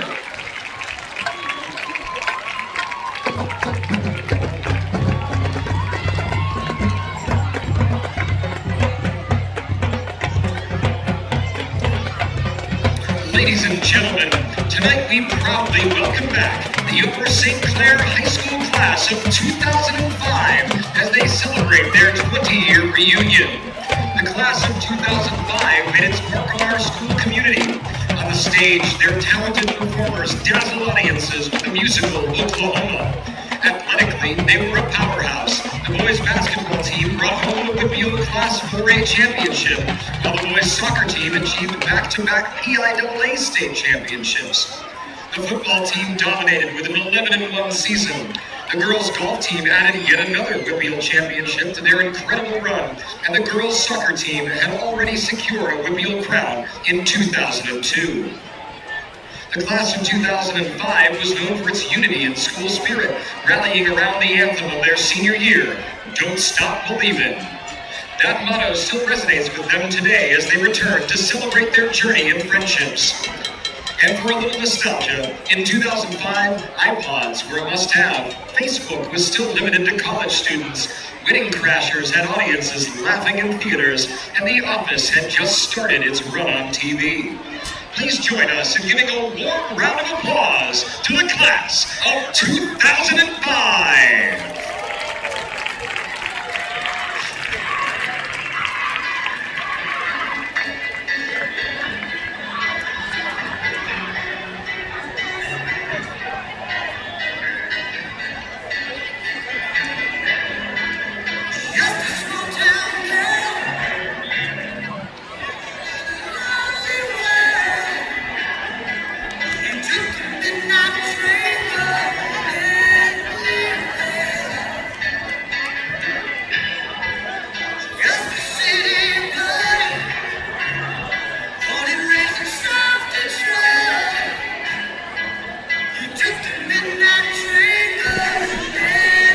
All right, we're back again live here as we find the Panthers here in a position that they are not familiar with, trailing.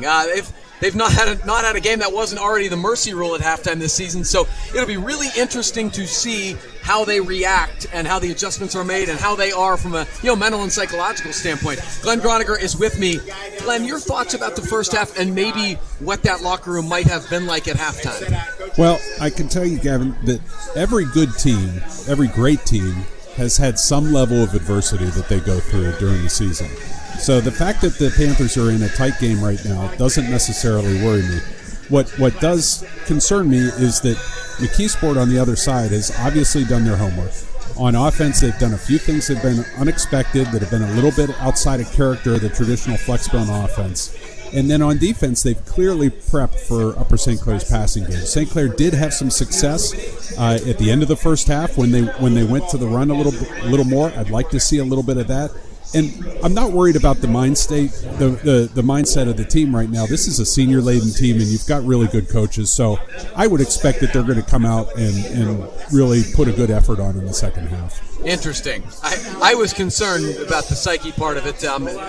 Hopefully you are alleviating some of my fears there, because I know, fortunately, again, they are a little more veteran than some groups, but I always know as a coach the first sign of serious adversity in a season, I always sort of wonder how that's going to go and whether that's going to set a positive or negative tone going forward. That always worried me. I think this is a good thing because as you look at the back half of Upper St. Clair's schedule, it gets really tough. And there are going to be some tough games. So, let's get some experience in it right now. Let's see how they respond. Let's execute our offense and continue to play tough defense. I mean, despite some of the wrinkles McKeesport's thrown at the Panthers, St. Clair's really responded. So I wanted to give a shout-out to the bands. Do such a marvelous job and how hard they work.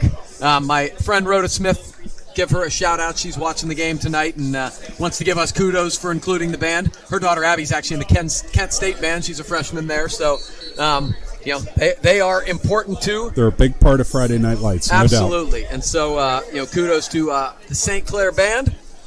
Now we are getting back in the action here, and the good news for the Panthers is the Panthers receive.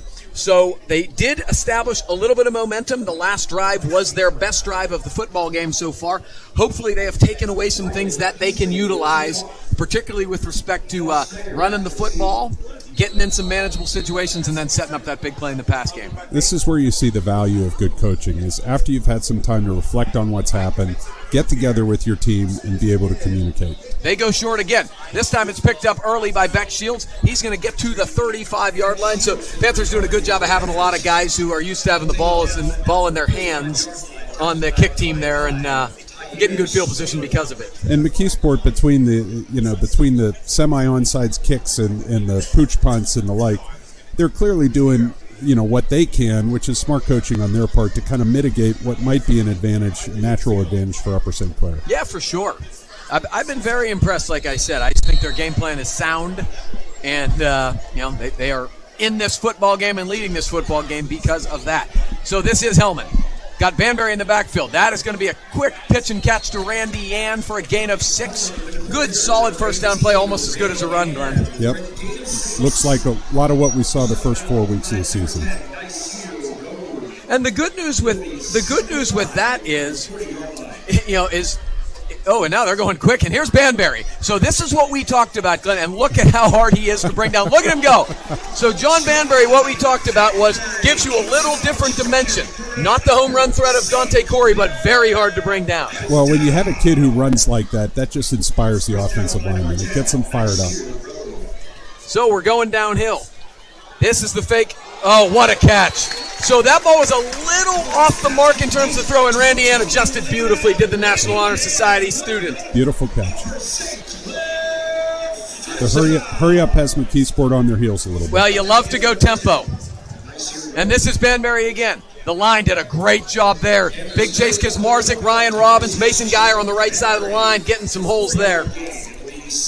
Banbury wearing that number 6 looks like Jerome Bettis at Notre Dame. He is a big cat. Not quite as chunky. No, he is very, very strong and very, very tough.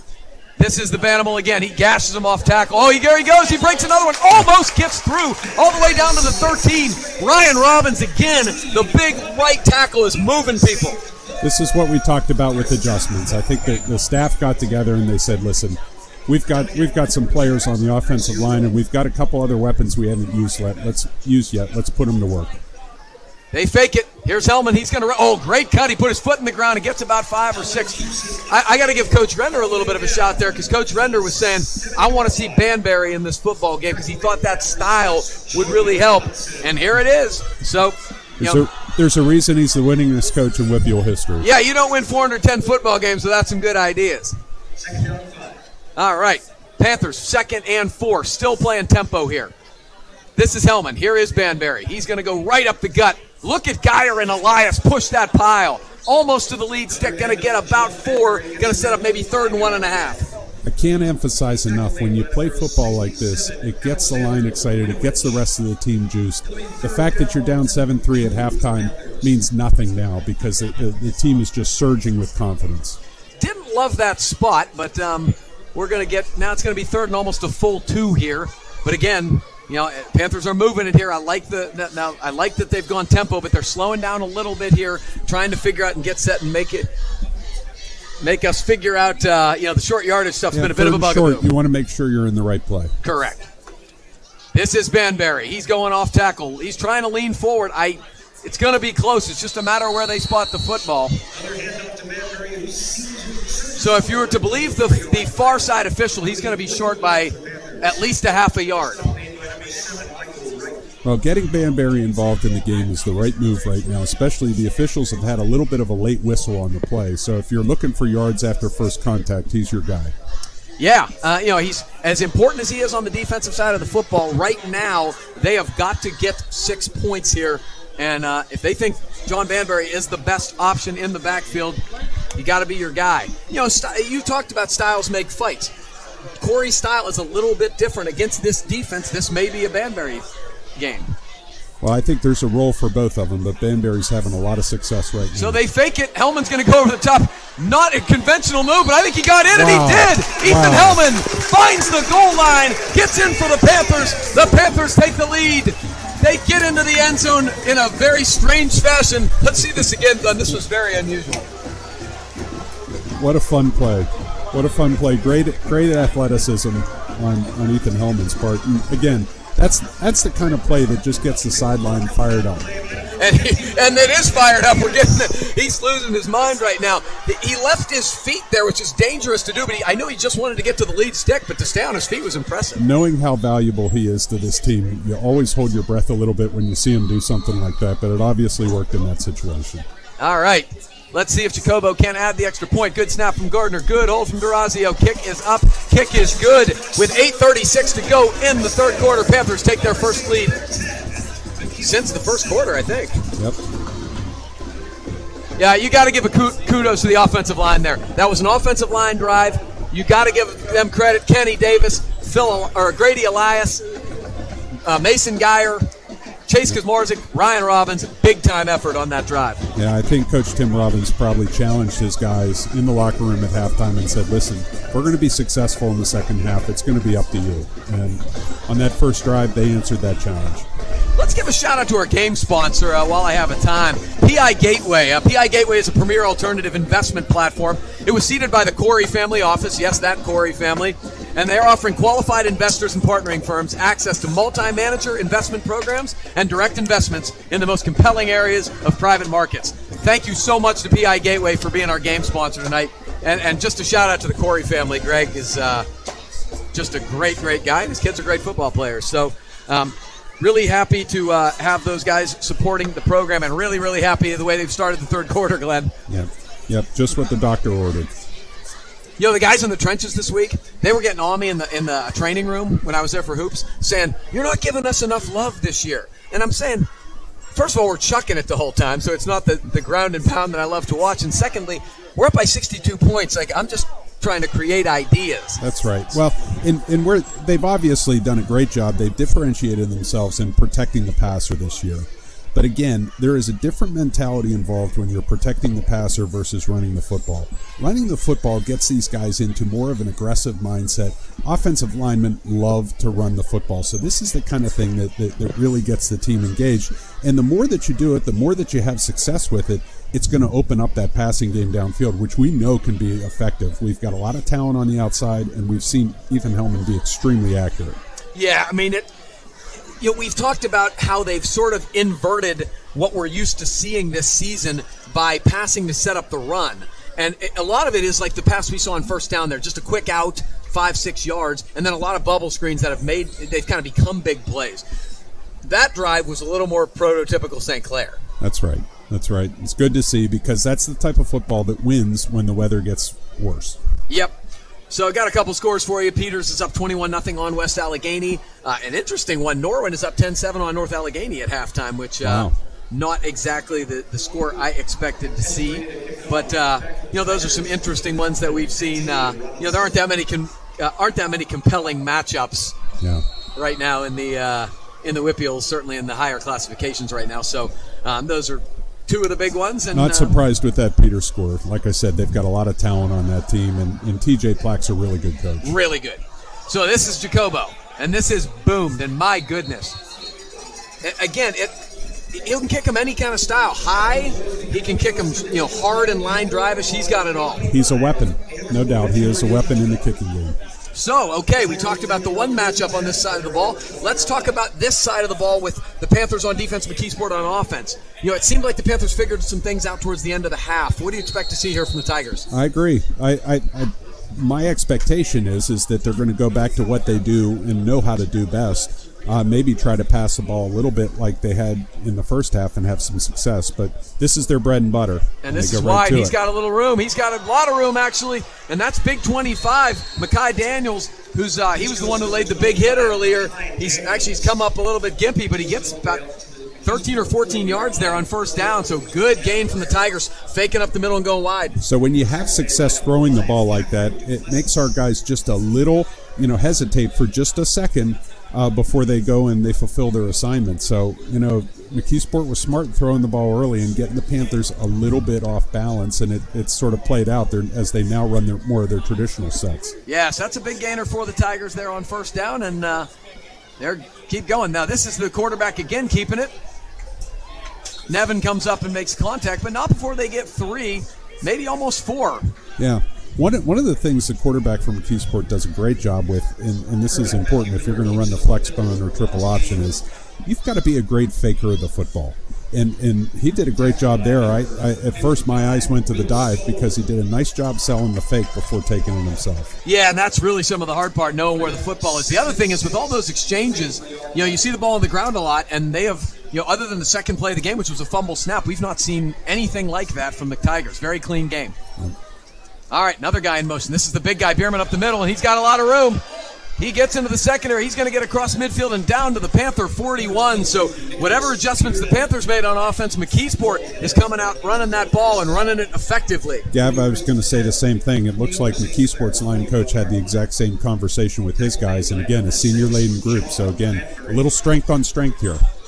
We should point out Anthony Razzo has some illness. He's not in the football game along with DeRazio. So two of the starters on defense out right now. I feel bad for Razzo. It's his birthday today, and he gets ill. That's a bummer. So there's the fumble. Oh. He got it back, but it's like we talk about. What's funny is they fumbled twice on snaps as opposed to exchanges in the flexbone stuff. Yeah. For as many chances as you have to make a mistake with all the faking and handing off, it is kind of funny that's where it happens on the snap. Well, we talked about Miller and why he went from linebacker to quarterback, and I think probably the idea was he's our coach on the field. He's the smartest kid, and executing that offense is very, very smart. You need to be a very, very smart, disciplined kid. Maybe that's the reason he does it, but I'll tell you what, he has thrown the ball beautifully today, so he's more than just really exceeded expectations. All right, so second and about a long 9 here for the Tigers. Another man in motion. This is Bierman again, and he's going to go up the middle, but Banbury finds him. Oh, no, he bounces off him. And, boy, he just continues. The play will not go down, and that looks like he got to that lead stick. So, again, you have got to get him to the ground. The Panthers tackled very well in the first half, not so well so far in this first drive of the second half. This is more of the offense that I was expecting to see from McKeesport when we were looking at this game. So the Panthers are going to have to get a little bit stout here. Yep. They punched in the mouth first on that first possession of this half. Now McKeesport's punching them back a little bit. Yep, McKeesport's not going away. They're a proud program, tough kids. It'd be a good fight. Yeah, absolutely. All right, so 1st and 10 here for the Tigers. Ever in motion again. This is Bierman. No, I'm not sure he ever got the ball. I think the quarterback kept it that time, and he's still going to get about 3 or 4. We talked about a lot in the open and early about staying on schedule, and this is classic McKeesport in terms of getting 3 and 4 yards, first down, 3 and 4 yards on second down. That is frustrating and tough to stop. And this is the impact of the running game, too, on a hot night. And you see 78 Ryan Robbins coming in now as a sub. On hot nights when teams are really, committed to running the football, you may not have success at first, but after a while it wears on you. No question about it. So 2nd and 6 here, and it's just all tight formation and just banging it. This is Bierman. He's going to get about 1, but that was a lot more stout there, and it looked like 70 Mason Geyer was the main reason, along with Beck Shields 9. No, that was Banbury 6 coming in there and really doing a nice job stopping his momentum. That's really the heart of the Upper St. Clair defense there, right up the middle. Those are 3 tough kids, 3 good players, and they bowed up. So here we go. It's, let's say, about 4.5 here to go. And it's probably 4 down territory, so the Panthers are going to have to get stout here and really stand their ground against the run game. Everett in motion. It's Bierman again. It's the quarterback, and he's got it, and he's got room, and he's going to get a first down easily. So that's what you talked about. It's really tough to know where the ball is, and he's doing a nice job of disguising it. Yep. They pounded, then kicked it to the outside. That's typical flexbone football. The interesting part about this to me, Glenn, is always you prepare all season for all of these spread teams. Is it really complex to try to prepare for this in 1 week? Well, it is. It's hard because it's just different, right? And I played in college and we ran the wing tee. The wing tee was always a difficult offense for other teams to prep against. And when you do something that's that different, it's a challenge. All right, so again, it's really the same play over and over again. This time they're going to go back to pass. He's going up to Robinson. Good coverage by Caffrey Duplessis. Really wasn't open. Panthers did not seem fooled by that action. I'm actually a little surprised. That seemed a little greedy to me, given how well they've been moving the ball on the ground. I think they might have outthought themselves a little bit there. I mean, they were having so much success moving the ball on the ground. I'm kind of surprised that they put themselves in the position to maybe take a turnover there, quite honestly. Yeah, so somebody like Coach Render is just so big on running the football there. He's always preaches run it until they stop you. So he would not have liked that call, I bet. 2nd and 10. Same motion again. It's Bierman up the middle here. The big quick hitter there. Panthers do an okay job, but again, it doesn't look like much, but they're getting 3 and 4 yards every single time, and that's tough. That move keeps moving the chains that way. It's not the stalemate that we saw in the first half. It's not quite the same level of gang tackling, and I don't know if that's a little bit of fatigue, setting in on the Panthers defense or not, but McKeesport's definitely having a little more success with it this half. Yeah, it's the most our defense has played for sure in the first half all year, not even close. So this is a big play right here. 3rd and 6, again probably in 4-down territory. Let's see what the Panthers can come up with here. They're going the opposite motion here. This is Bierman again. He's going to get it easy. Boy, McKeesport is just really gashing them right now. They are absolutely have all the momentum in terms of the physicality at the line of scrimmage. Offensive line of McKeesport's doing a good job at creating some seams for the running backs.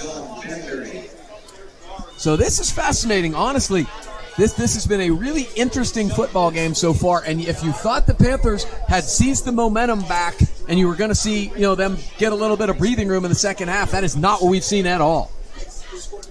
So 1st and 4, and the way they've moved the ball here, you would think it was a certainty to score, but sometimes it gets tough when there's not as much room for the defense to cover.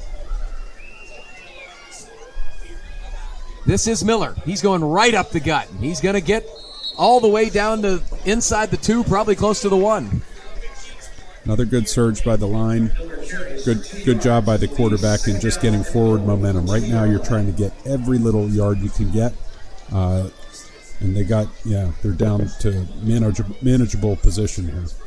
Yeah, gotta be disappointing. The Panthers made such great halftime adjustments on the offensive side of the ball, and 2 can play at that game. McKeesport's done nothing fancy here, playing out execution and smash mouth, and they are on the precipice here of going back ahead in this football game. It's Miller again up the middle. Tough to really tell. It didn't look like he got much at all, but who knows? I think St. Clair stuffed him on that play. So good stuff there. It looked like Will Stoll, 55, led a bevy of Panthers who got to the football there. Looks like a gain of almost nothing, and we're going to go 3rd and 1 now. Yep. Again, this is where pad level's critical, especially on the front line. Get your pads nice and low. Don't get so low, though, that you've got a submarine and obviously come up and support. If I'm McKeesport, I'm running the ball. I mean, I know that we've got a guard against a pass. Maybe they try to do something, sneaky and pass. But again, I think they'd be outthinking themselves. I think this will either be Bierman or fake to Bierman, and the quarterback would be my guess. Yeah.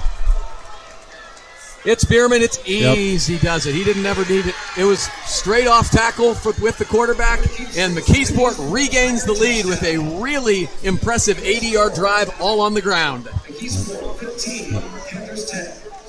Extra point to come. So they say this offense is difficult to deal with, and that is why. Glenn, do you think part of it is they had success throwing the ball in the first half, and because of that, they were not able to just really sit on what they're doing now? I do. I think it got them a little off balance. I think to start the game, St. Clair was obviously well prepped against the Flexbone offense. There were a couple wrinkles that led to a few big plays that maybe got into St. Clair's head a little bit and made them question, the aggressiveness with which they fulfilled their assignments. McKeesport now, as they've gone back to it, have gone back to what they do best. So Heasley adds the extra point, and with 58 seconds left in the third quarter, McKeesport leads by 4. And the other issue is they bled a lot of clock there, Glenn. Yeah. Well, that's really the flexbone and the running game is the defense's best friend because you're burning a lot of time. You're keeping your defense off the field. St. Clair, on the other hand, had its defense on the field for a long time. And it's up to us now to get the ball back, make something positive happen, give our defense a blow. I guess the unfortunate part about that is a lot of the guys on the defensive line are also on the offensive line. So that's right. Yeah, right. Fortunately, Mason Geyer is one of the best conditioned kids on that football team, and he's going to need to be. Well, we're going to see it now. As we get close to the fourth quarter here, this is where all the work that they do from a conditioning basis really comes into play. So, Glenn, when you played at St. Clair, did you play on the interior line on defense? I did in special situations, kind of like a Ryan Robbins, like especially short yardage, goal line, those types of things. We had some really good players, Brian Shanahan, Scott Hondrew, Chris Bile, guys who were probably a little more, not quite as big as I am, but a little more mobile. And so, like, they were our regular defensive line. And then when we got into short yardage and goal line, I'd play there. Yeah, you're throwing out some names there. Yeah. No, there's a lot of guys, and you know, you have a lot of great memories. You know, you've talked about in some of the other games, you know, when we've had some dead time with the mercy rule and everything else, about just the value of football, how it brings people together, the memories it creates, the life lessons it gives you. These kids are getting all that right now. Yeah, they're getting to deal with adversity, which is the best teacher, in my opinion. So that was a tough bounce, but Luca Corey, the younger of the Corey brothers, the sophomore, did a nice job of picking that up, and again on the 35. So I guess McKeesport says that's a fine trade for me in terms of preventing a long return, even though the field position is pretty good for the Panthers. That's right. They're trying to neutralize, you know, what they see as an advantage and maybe a disadvantage on their part in the kicking game, and can't question it's worked reasonably well so far. Yeah, I mean, the Panthers have had it every time in good field position, but no big plays, keeping the ball away from Josh Schneider, who is a threat. Durazio would be a big threat, but he, again, is out of the football game injured, so doesn't seem like we're going to see him. He's on the sidelines, but my guess is concussion protocol, and he just can't get cleared. So, yeah. All right. Here is Hellman. They're going to throw right away. He's got a lot of room here. He's going to tuck it. Gets to the 40, gets to about the 43-ish. So gains about 8, good first down play, and it seems like when the receivers go deep, they're not even paying attention to him really. Yeah, it's a good decision on Ethan's part. You know, you never grow broke taking a profit. If somebody's going to give you 8 yards, just take it. That's a great expression. So, all right, the Panthers have 2nd and 2, which is a very on-schedule performance here. This is Dante Corey. Spins off him. That's actually a really nice run. There was pressure into the backfield, but he's going to get a gain of about a yard, setting up 3rd and 1. Dante Corey carries it for a short gain. It'll be 3rd and short for the Panthers.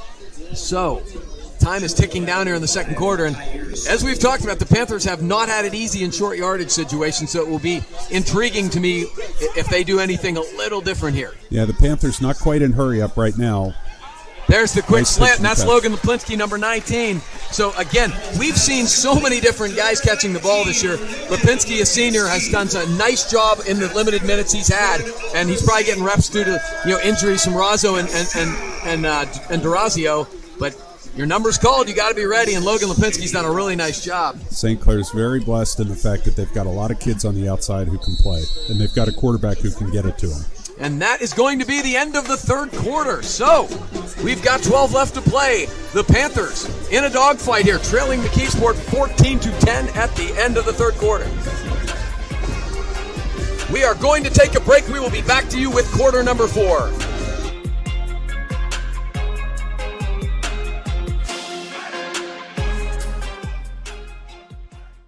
Have a nice day, family. What would they do without me? Can someone fix my hair? Must have cheesy eggs. I can't find my keys.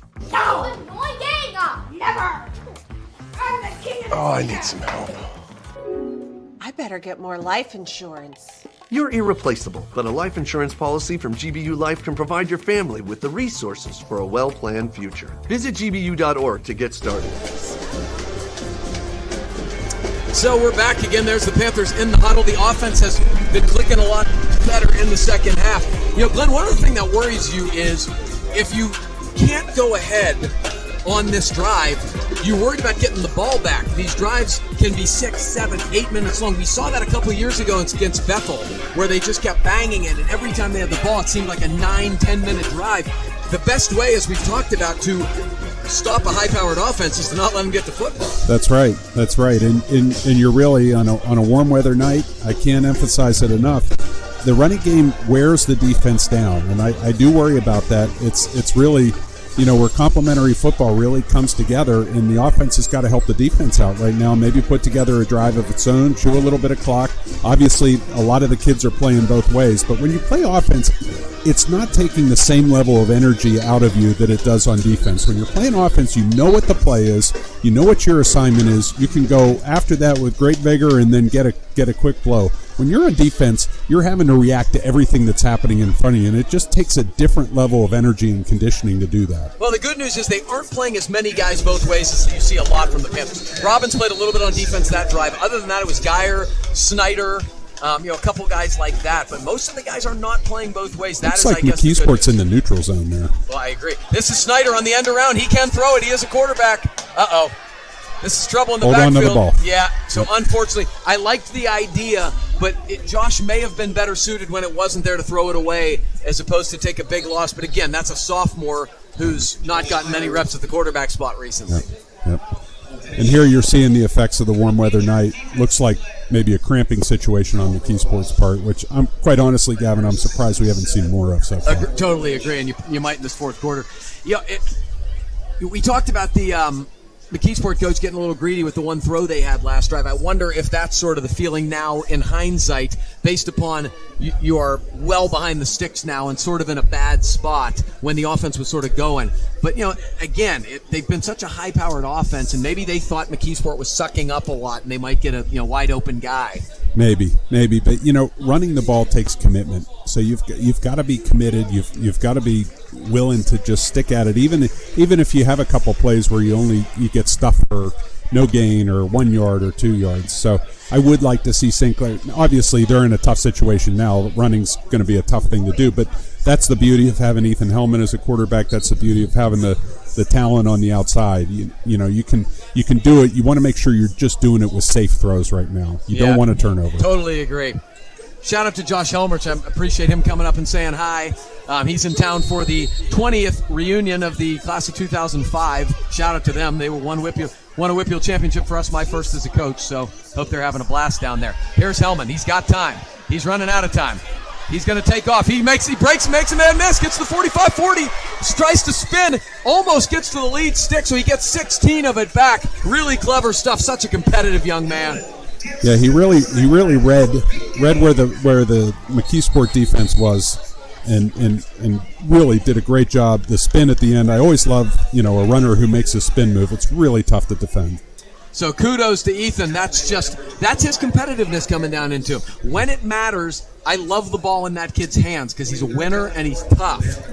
Yep. I'd like to see him run the ball a little bit more, and then I'd like to see him get down or get out of bounds. Well, yeah, no question. But I'm telling you, it's hard if you know this kid. I'm sure that's not his mindset. He thinks he's 6'5". It never is with the best of them. No, I agree. Oh, and we got a shout out here. Great partner today. Thumbs up for Glenn Groniger. Thank you, Mike Bernard. I appreciate you watching. Shout out to his wife, Alicia, both members of the class of 1997. Seems to be a popular class for our audience members. Their daughter, Caroline, is an excellent athlete. Started in softball as a freshman, and she's going to be one to watch this year on the basketball team as well. And Mike, who did a great job in taking over for myself and the folks after in running girls basketball, so I can't be appreciative enough. You put your heart and soul into running those programs, and then you turn it over to the next generation, and you hope that they do too, and Mike's done a great job with it. Mikey's good at everything, but I'm sure there are no headaches that come along with that job. No, none at all. Scheduling officials, getting gym time, wondering about whether it's going to snow or not. And knowing that you're going to get absolutely no thanks for that job. So I appreciate giving shout out to both Glenn and Mike for doing that. And, of course, I mentioned Jay Sekernick and Jeff Kahn before him for our basketball program because very thankless job, and they were both marvelous at it and deserve a ton of credit for any success we have had as a boys varsity program just because it's basically seamless. And people who put in that kind of time, I have a lot of admiration for because I don't want to do it. Well, it's a lot like the football program, right? This doesn't happen by accident. You don't have winning programs, championship programs without kids being exposed to it at the youth level, getting good coaching at the youth level, and getting a lot of experience. Yeah, so Panthers are back in what has been a sort of a common situation, I guess, for them. 3rd and 1. I'm not sure why it has happened, but it seems to have happened a lot this football game. And you have Ethan Hellman, a guy who can use his legs too, so there's a lot of options here. This is Dante Corey. He's going to get it and more. Great block, and that's actually Drew Sanderson coming in from he was sort of playing a de facto tight end there, but good job from the line and Drew. Great job by the entire offense in creating a surge at the point of attack, and nice job by Corey in reading his blocks and just understanding the assignment. Your assignment is not to get outside and try to get a big play. Your assignment is to get the first down. Jamie Gardner looks like he's got a little bit of a tweak, like a Charlie horse or something. He comes off from left tackle. Kenny Davis back in. And here's Hellman. He's back to throw. Oh, my. Corey tried to pick up the blitz. The guy went through him, but Hellman kept it. Can he get to the outside? He does. He throws. Boy, it looked like the guy was there early, but Sanderson still makes the play. What a great ad-lib. What a great ad-lib that's just talent, experience, toughness on a quarterback's part. When you see somebody coming in your backfield like that, to keep your cool, to roll out, and rolling out to his left and throwing with his right hand, I mean, that's not an easy thing to do. I feel bad for Dante. He got blown up there trying to stand up the blocker. But he's no worse for the wear, and here he goes, and Dante's going to get about 6 or 7.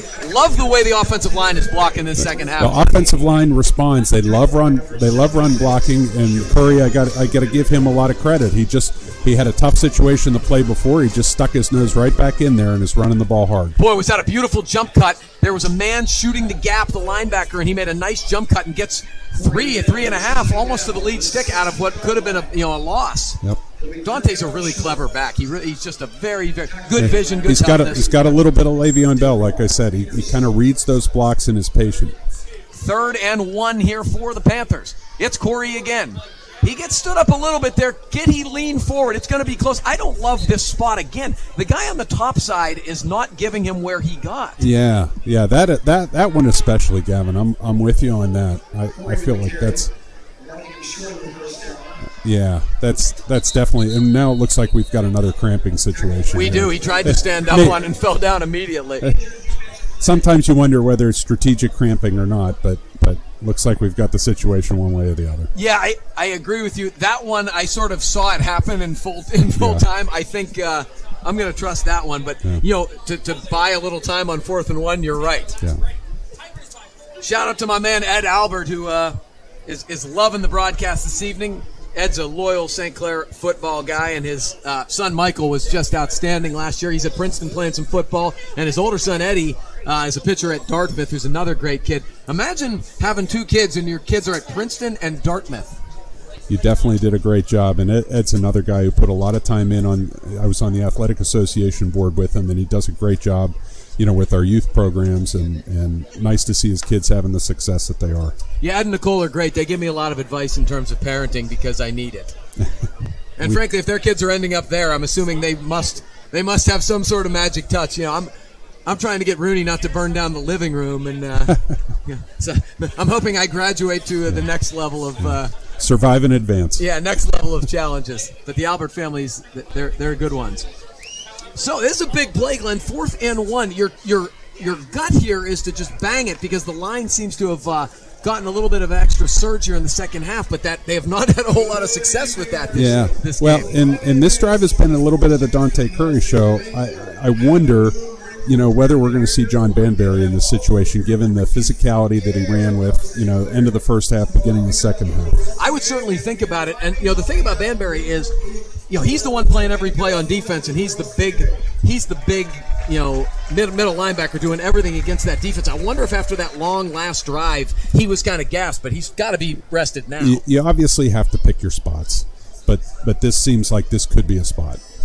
Yeah, we've talked about it. Dante, the way he cuts, he's a home run threat, and he's really, really good at one style of running. But in terms of just really banging it when you need short yardage, Bands may be the better guy for that specific role. These short yardage situations, you're going to get penetration from the defense. So somebody who's able to accelerate through contact and maybe carry a defender or two seems like the right call. And look, no surprise, he's in the game right now. Well, again, that's why these football coaches are the football coaches, and I'm up here talking to you. So this is an enormous play in this football game right now. 4th and 1 from the 15-yard line. Panthers trail by 4. Hellman has it. This is John Banbury. And unfortunately, there's a flag down, but they didn't get it. They did not get it. It didn't matter. There was a flag. There was some sort of movement, and No, the Panthers were in motion anyway, so Yeah. it's just not been the Panthers' night, particularly in short yardage situations. Legal formation. So there was not enough Interesting. guys on the line of scrimmage Yeah. anyway. So, wow. Yeah, So that's that's a huge momentum shift, Glenn. That's too bad. That's too bad. That was a good drive. McKeesport diagnosed the play well. Obviously, we were calling for it. Obviously, their coaching staff saw who came into the game, and they planned for it as well. Yeah, I mean, it's just in the short yardage situations, the Panthers have moved the ball on first and second down. Oh, anytime. So,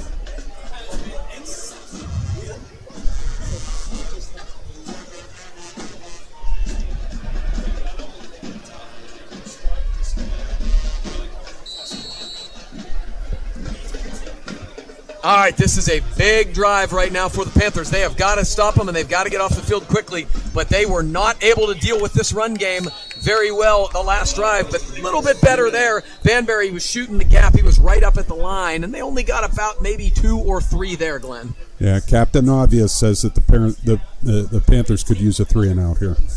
Yeah, and what they could really use is a turnover. Yeah. I've been talking about the first turnover in this football game, and it has been a very clean game. No turnovers yet. Yeah.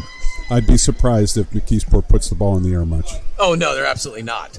Just was wondering on one of the exchanges or anything, because this guy's been so excellent handling the ball. Yep. And one of their best plays has been that where he puts it in Bierman's belly and then sort of goes off tackle. All right, so second and let's say 8. So now, interestingly enough, they're getting a little more of a spread, but in motion, and this is Bierman again. He's going off tackle. Anthony Bunn, really nice job, number 99. Strong at the point of attack. Only another gain of 2, so 3rd and 6 is a little more like it, Glenn. Really nice job by Bunn and really keeping the Panthers in the down and distance situation that we want to be in. Because McKeesport is not naturally set up, for these types of situations for 3rd and long. So do we think McKeesport puts the ball in the air here? I'll be honest, this is as big of a play as we've had in the football game so far with 7:50 and ticking, because every first down's 2 or 3 minutes off the clock. It's a great call. Every time, McKeesport's done a nice job of keeping the Panthers and keeping everybody off balance. So, that might be the case. So, this is Miller. He's got Bierman's sidecar to his left. He is going to throw. He's got a man. He's going down to Robinson. No, that is not going to be a catch. Good coverage on the play by number 5, Caffrey Duplessis. And presumably McKeesport will be forced to punt the football. I will also be interesting to see, Glenn, here, if they do the same thing they've been doing on punting, if the Panthers do have a deep safety back. Yeah, that was just what the doctor ordered. Good 3-and-out. And hopefully a little pooch punt situation here. I don't know. It doesn't look like the Panthers are putting the safety back.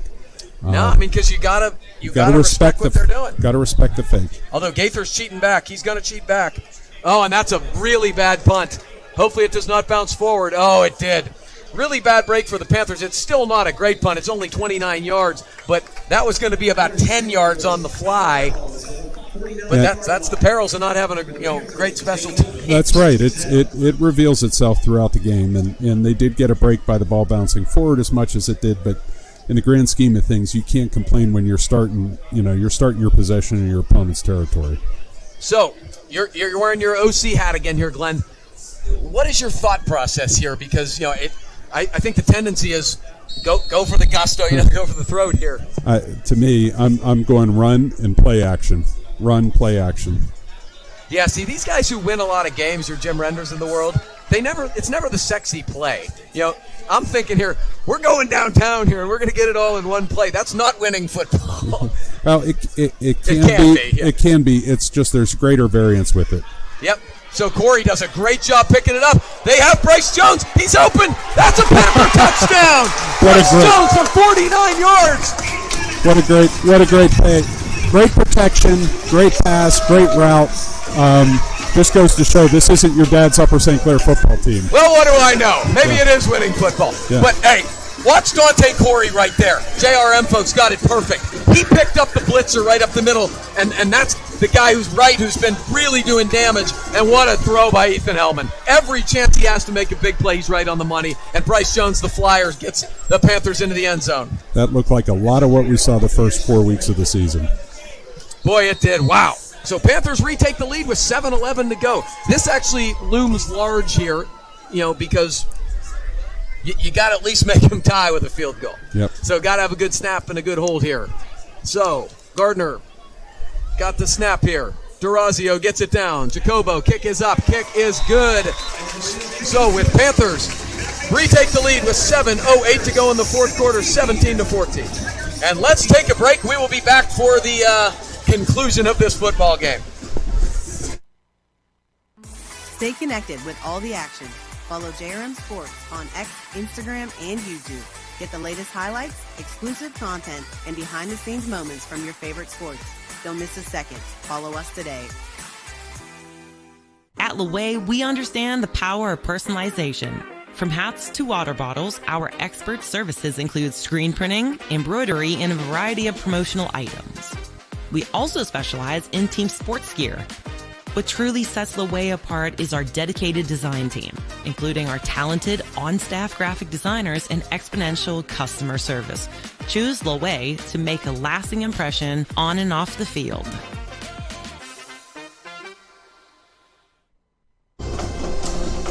All right, we are back again. What a moment that was. You know, there are moments throughout seasons sometimes.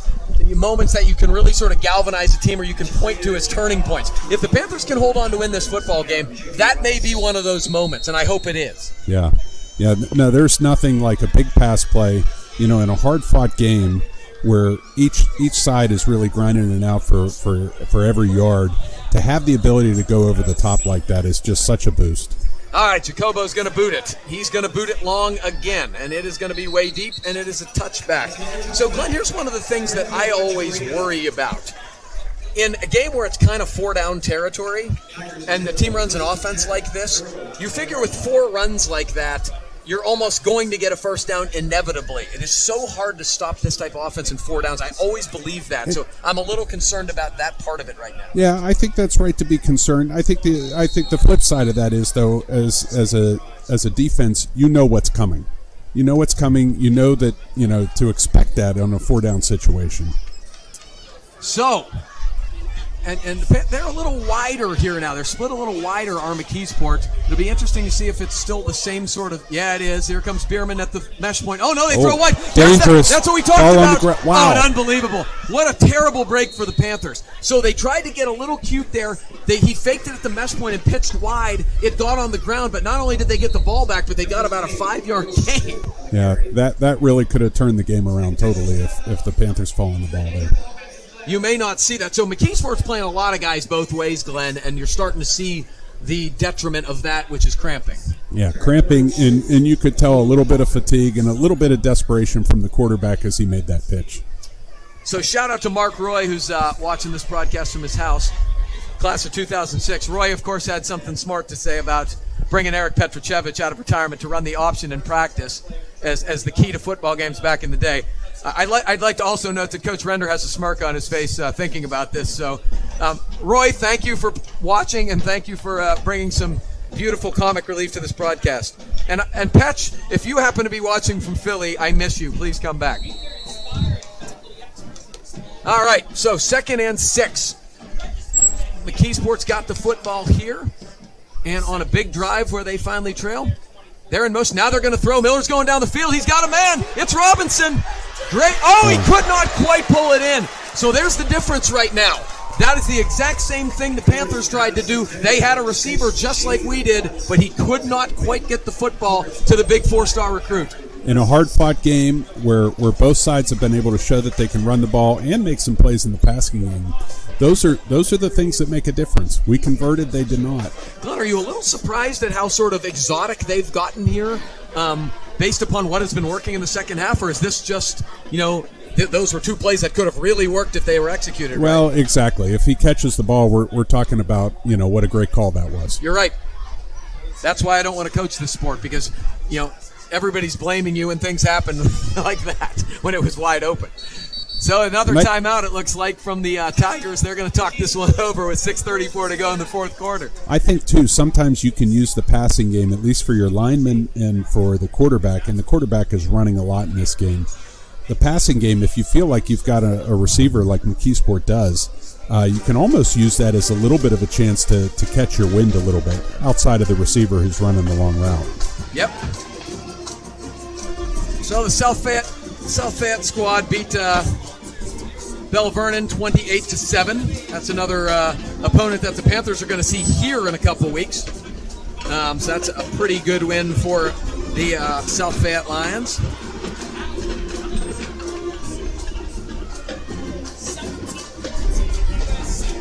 So NA is up 20-17 with 2 minutes left. Norwin drove it all the way down to the NA 21, but turned the ball over on downs. So it looks like NA is going to escape. That's a little more of a score of what you expected, though. Good job by the Norwin Knights hanging around. Yeah, Penn Hill's up 10-0 on Aliquippa in the third quarter. It's been a surprisingly tame Aliquippa squad this year compared to what you usually see.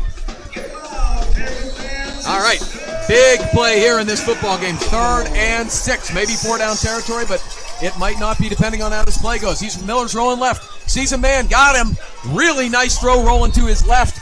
Found the receiver in the seam there, threw a nice pass, and that's number 4, Cortez Stinson. Big play for the Tigers, Glenn. Yeah, again, impressed with, a kid who does not throw the ball that much. That's a top-level throw for a high school quarterback.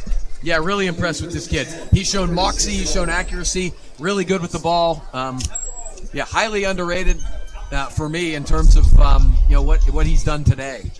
All right, so another set of downs here for the Tigers. Moving it up the field, this is Bierman. Banbury standing pretty tough at the point of attack. He's going to get about 2, but pretty good stuff from both Banbury and, of course, Mason Geyer, making sure he doesn't get any more than that. Yep, center of that Panther defense holding strong.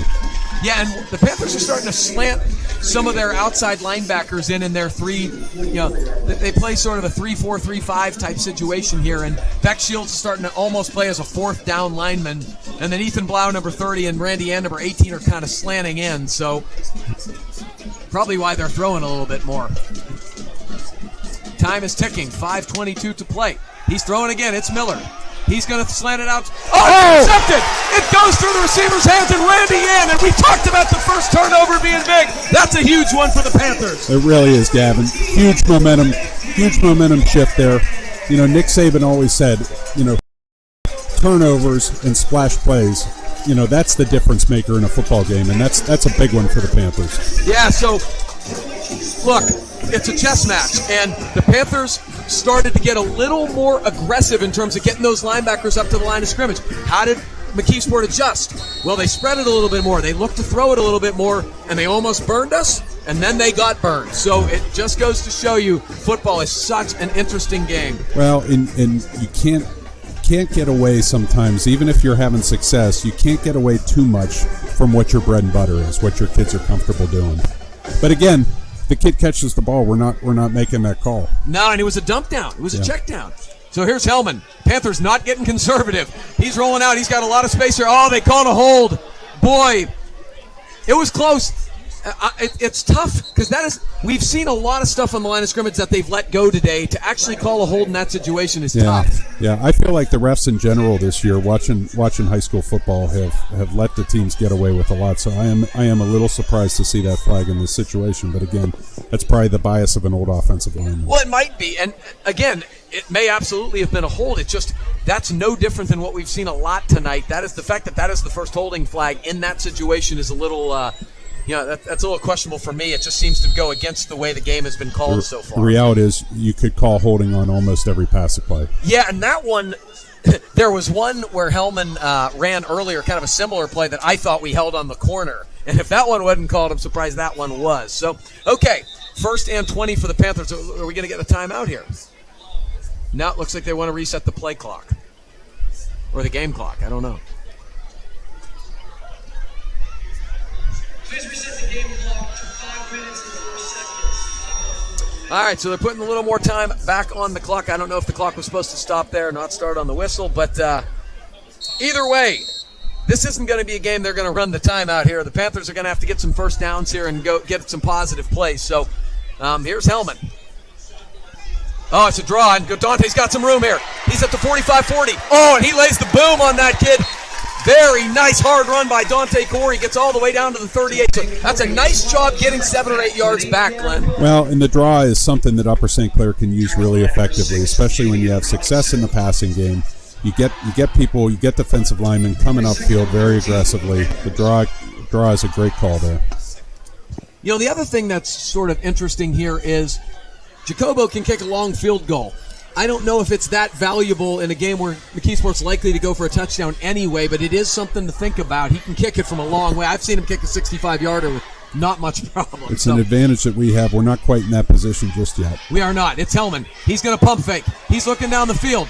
He gets pulled. He still doesn't get to the ground. Spins again, gets down to the 34, and boy, is he difficult to bring to the ground for a kid who's not that big. It's a great example of making something out of nothing. He really could have been stopped, 5 yards earlier, and he managed to get something out of it. So a positive play to get us into a decent down and distance. Yeah, he was looking downfield trying to find Lipinski, and it was probably not the throw you want to make in this situation. That's right. And, again, senior invariably making really good decisions. He did throw the interception on the fourth down in the end zone, his first of the season, but boy, he has just made all the right calls for the most part.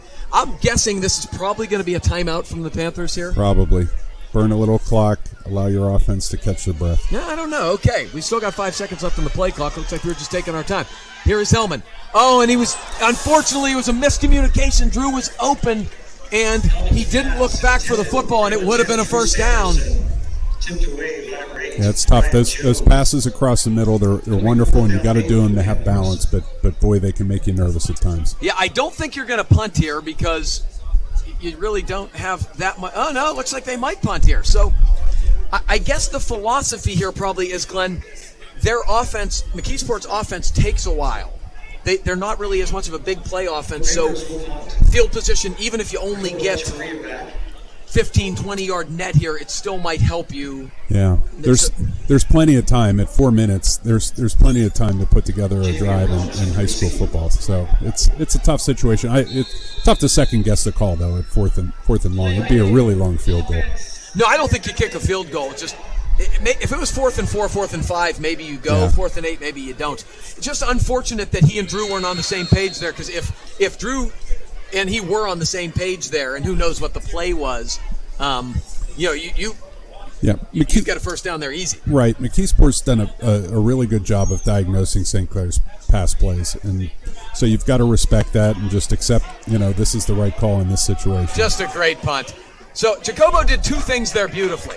He took his time to take some time off the clock and waited until the rush came, and then he kicked just high to the corner and sits on about the 6 or 5 yard line. So special teams, we've talked about it all night long. Having Jacobo Echeverria is such a beautiful luxury. You really couldn't draw it up any better. So you've put the game in the hands of your defense, and over the last couple of years, when they've put the hands in the Panther defense, that has been a very good formula. Let's see what happens tonight. Again, it is a hot night. They have played a lot, but it's crunch time, and this is when you got to suck it up and say, got to make a play. This is where you learn something about yourself. Yeah, again, they are going to be battle tested. They were not. They will certainly be battle tested by next Friday, but hopefully it's with a win. All right, 3:48 to go here. This is Miller. He's rolling right. He's going to throw. He's looking downfield. Now he throws it to the short guy.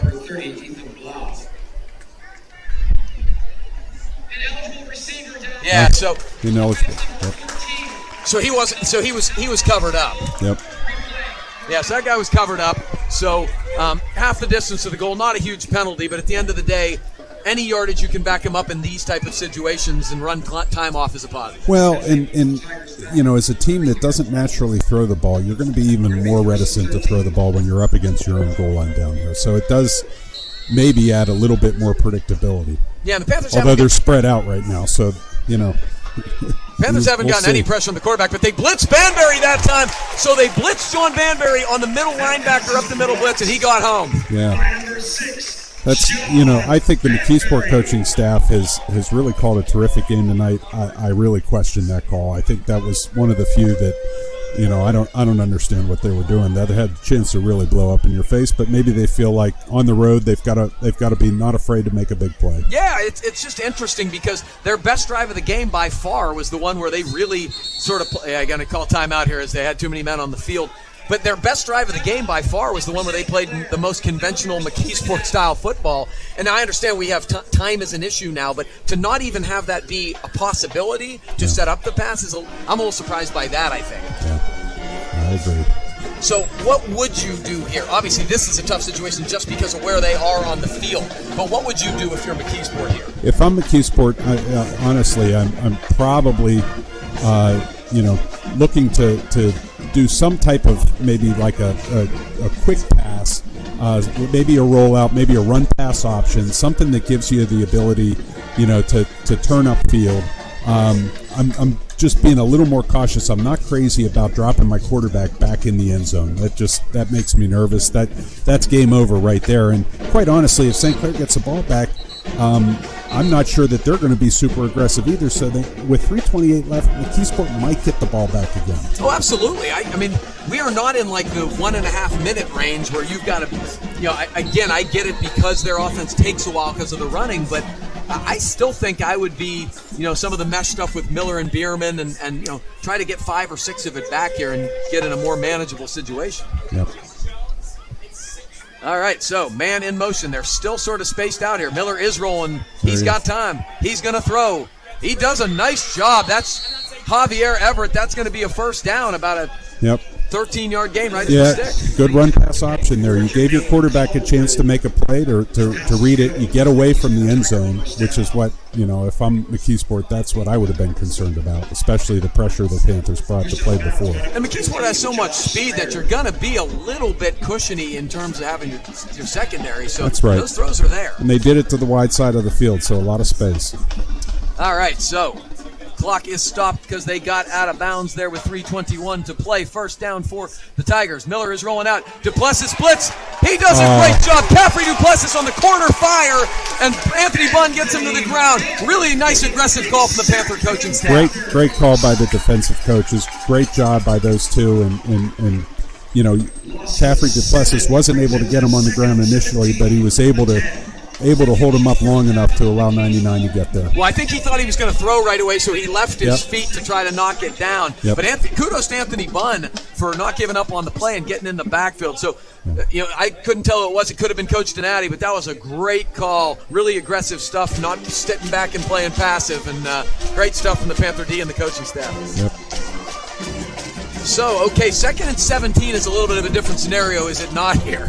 Oh, no doubt. That changes a lot. Although, McKeesport's got to stick with what they do well. I do like the run pass option that they had before. They give their quarterback a chance to make the play either with his arm or with his legs and get him out of the pocket.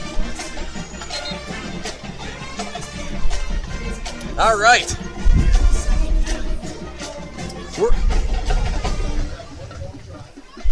So here's some highlights of our football game here tonight. We're in Upper St. Clair for the Panthers-McKeesport game, and it has been a thriller. That was Jacobo Echeverria from 38 yards. He was getting the Panthers on the board, making it a 3-0 football game. But McKeesport came right back down the field. Good drive. This is Matt Miller, the quarterback. Fakes at the mesh point, goes in from 4 yards. That gave McKeesport a 7-3 lead. That was the halftime score as the Panthers got stuffed in the goal line late in the first half. But the Panthers responded, and they responded beautifully. And this was Ethan Hellman, the quarterback, gets across the goal line on the first drive of the second half. That gave the Panthers the lead back. But McKeesport, their first drive of the second half, right down the field. Miller again runs the ball in the end zone from a yard out.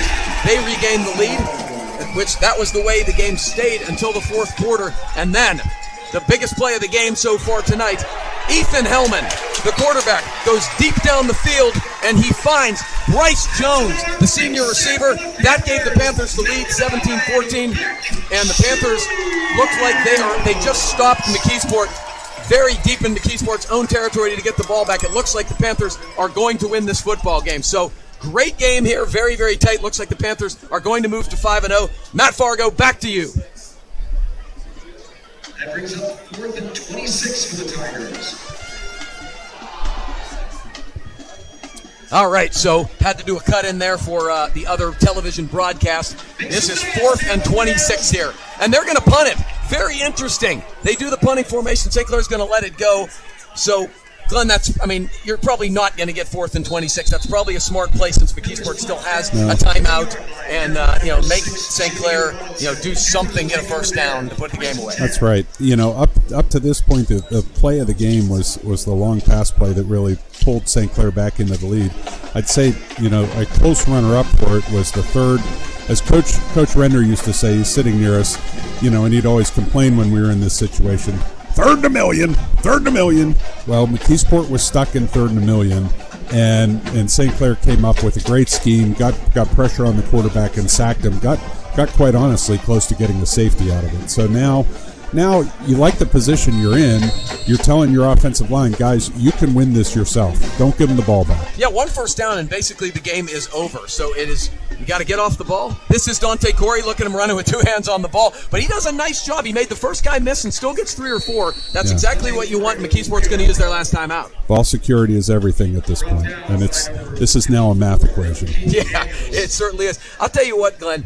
This game has been, in terms from an entertainment standpoint, from a strategy standpoint, I've sort of half complained about the laughers we've had so far because I love seeing my guys do well, but they're not interesting. This has been really an interesting football game tonight. Now, McKeesport, I give them a lot of credit. Like we said, they're a very proud program.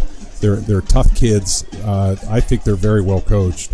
And they came on the road, and they've done a very good job tonight. And listen, at 2:10 left, this game is not over. I mean, St. Clair still has a job to do. They've got to get that first down.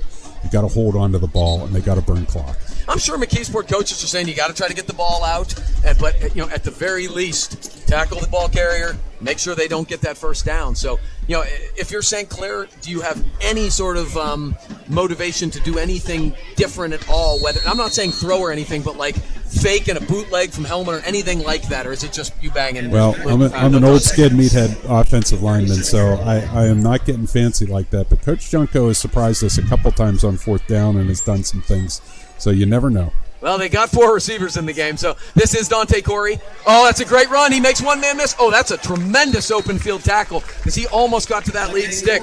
Boy, Brian Jones did a phenomenal job getting him to the ground. It's a great tackle because if he gets a first down there, it's game over. Yeah, so you can see here on our font, it's 3rd and 2. Line did a great job, as did Dante there. So this is it. This is really the game here. But I will say this, the Panthers have struggled mightily in short yardage tonight. Yep. I'm curious if we're going to see Luke Banbury or if we're going to go with the hot hand with Dante Curry. It looks like Curry's still on the field. Yeah, and this is a very interesting formation because it's 4 wide again. Maybe they think McKeesport can't stuff up the middle as much with this much spacing here. It's Hellman. It's Corey. He's going to get close. Boy, this is just going to come down to a spot. I think he's maybe just short. Stripes have not been our friends tonight on the spots. No, I mean, it's hard for us to see where we are, but there have been a couple that I thought have been pretty egregious. Yeah. So my guess here is there's about a 35, 36-second difference between the play clock and the game clock. My guess is they might take it down and call timeout or just snap it with 1 second left, and you have John Banbury in the football game. Yep. You got to be thinking, if we can't get a yard here to put it away, shame on us. Right. But again, we have not been good in short yardage situations. I'm guessing part of the game film, that's, nobody loves film the next day because it doesn't matter how well you play, there's always something. But that's going to be something. You've got a kicker who's proven that he's pretty adept at putting it down close and making him go that much further with, right now we're at 38 seconds left on the clock. That's an interesting thought. So I guess the upside is they would need a touchdown as opposed to a field goal. The downside is probably you worry about a block of a kick this far, block and a return. No question. Yeah, I mean, you have a kicker this good. I would not balk at that move. You would not hear me criticizing. But to me, 4th and less than a yard, this stage of a hot night football game. You get a chance to win the game here. You win the game. You be aggressive. And listen, you know what the players are saying. The players are saying go for it. I guarantee after the last one, Banbury is absolutely demanding the football right now, if you know that kid. Guaranteed. And the offensive line, I'm sure, is, give us a chance, man. We're going to put this game away. Because I'm sure the offensive line's taken it hard in terms of how they struggled in short yardage tonight. Yeah, well, it's the first time they've really been challenged and faced another line that's a good, solid line. Like we said, McKeesport has 5 seniors on that offensive and defensive line. A lot of the kids are playing both ways. They've played a tough game, and they've been a formidable foe. Absolutely have, Glenn. I think they've been excellent. So here we are.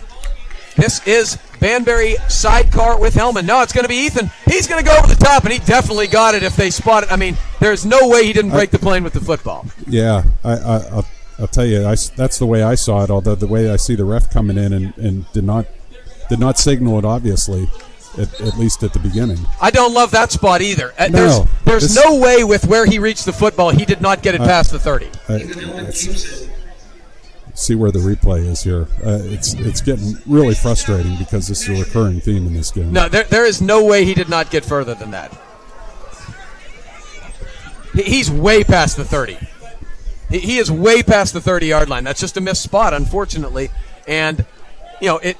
It's been consistent. But it has been consistent, and it's unfortunate that, because that takes some courage to jump over the line like that and to hold the ball out. But he clearly broke the plane of the 30 there. So, I assume they're going to bring the chain out or what. I don't know what the delay is, but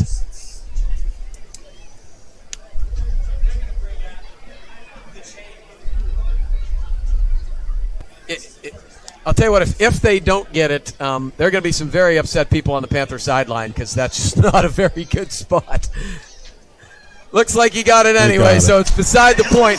Big play from Ethan Hellman, and the Panthers are going to escape, and I think that's probably the right word, Glenn. A lot closer than it should have been. But on that spot. But I'll tell you, give McKeesport credit. They really showed up. They played tough. They had a good game plan. And challenges like this are what teams need if they want to do something in their season. Every game isn't going to be, a video game. It's not going to be Madden. You're not going to be able to throw the ball all over the place on every team. And as the competition gets better, you've got to show, more fortitude. You've got to show an ability to do different things in your offense. And I thought St. Clair took some steps towards doing that tonight. Yeah, and I'm sure if their coaches are anything like mine, you love to have stuff on film where, this is how we need to improve. And this is, running over people doesn't tell you much about your team or how you might need to get to a next level. I'm sure they'll have the kids' attention at film session tomorrow. So what is your takeaway tonight? If you got to give me sort of a takeaway tonight, what would your takeaway be from this football game, Glenn? My takeaway is McKeesport, after suffering a couple early losses, is the team we thought they were going to be at the beginning of the season. As you remember, when they did the preseason polls, McKeesport was number 1 in 4A. So they're good. I think they're a very formidable foe. St. Clair, I think, learned something about themselves. They learned that they could get into a tight game. They could have some adversity. They could get behind, not panic. And they found different ways to have success where they had thrown the ball all over the place the first 4 games and had a lot of success. They've now been able to do it more with the running game too, and also when needed. I thought that last series was terrific for the St. Clair defense. That's something that really builds confidence, going forward as you play better offenses. Well, I want to thank our folks at JRM Production for their unbelievable work on this broadcast. Thank you to our Upper St. Clair IT team, Michael Binkley, Paul Jaglowski back there doing the great job that they always do, and special thanks to Glenn Groniger. I had an absolute blast. Gavin, this was so much fun. Thank you for thinking of me. Thanks for having me. My man. So the Panthers move to 5-0. We will say goodnight. We will see you in 2 weeks when South Fayette comes to town. Go Panthers.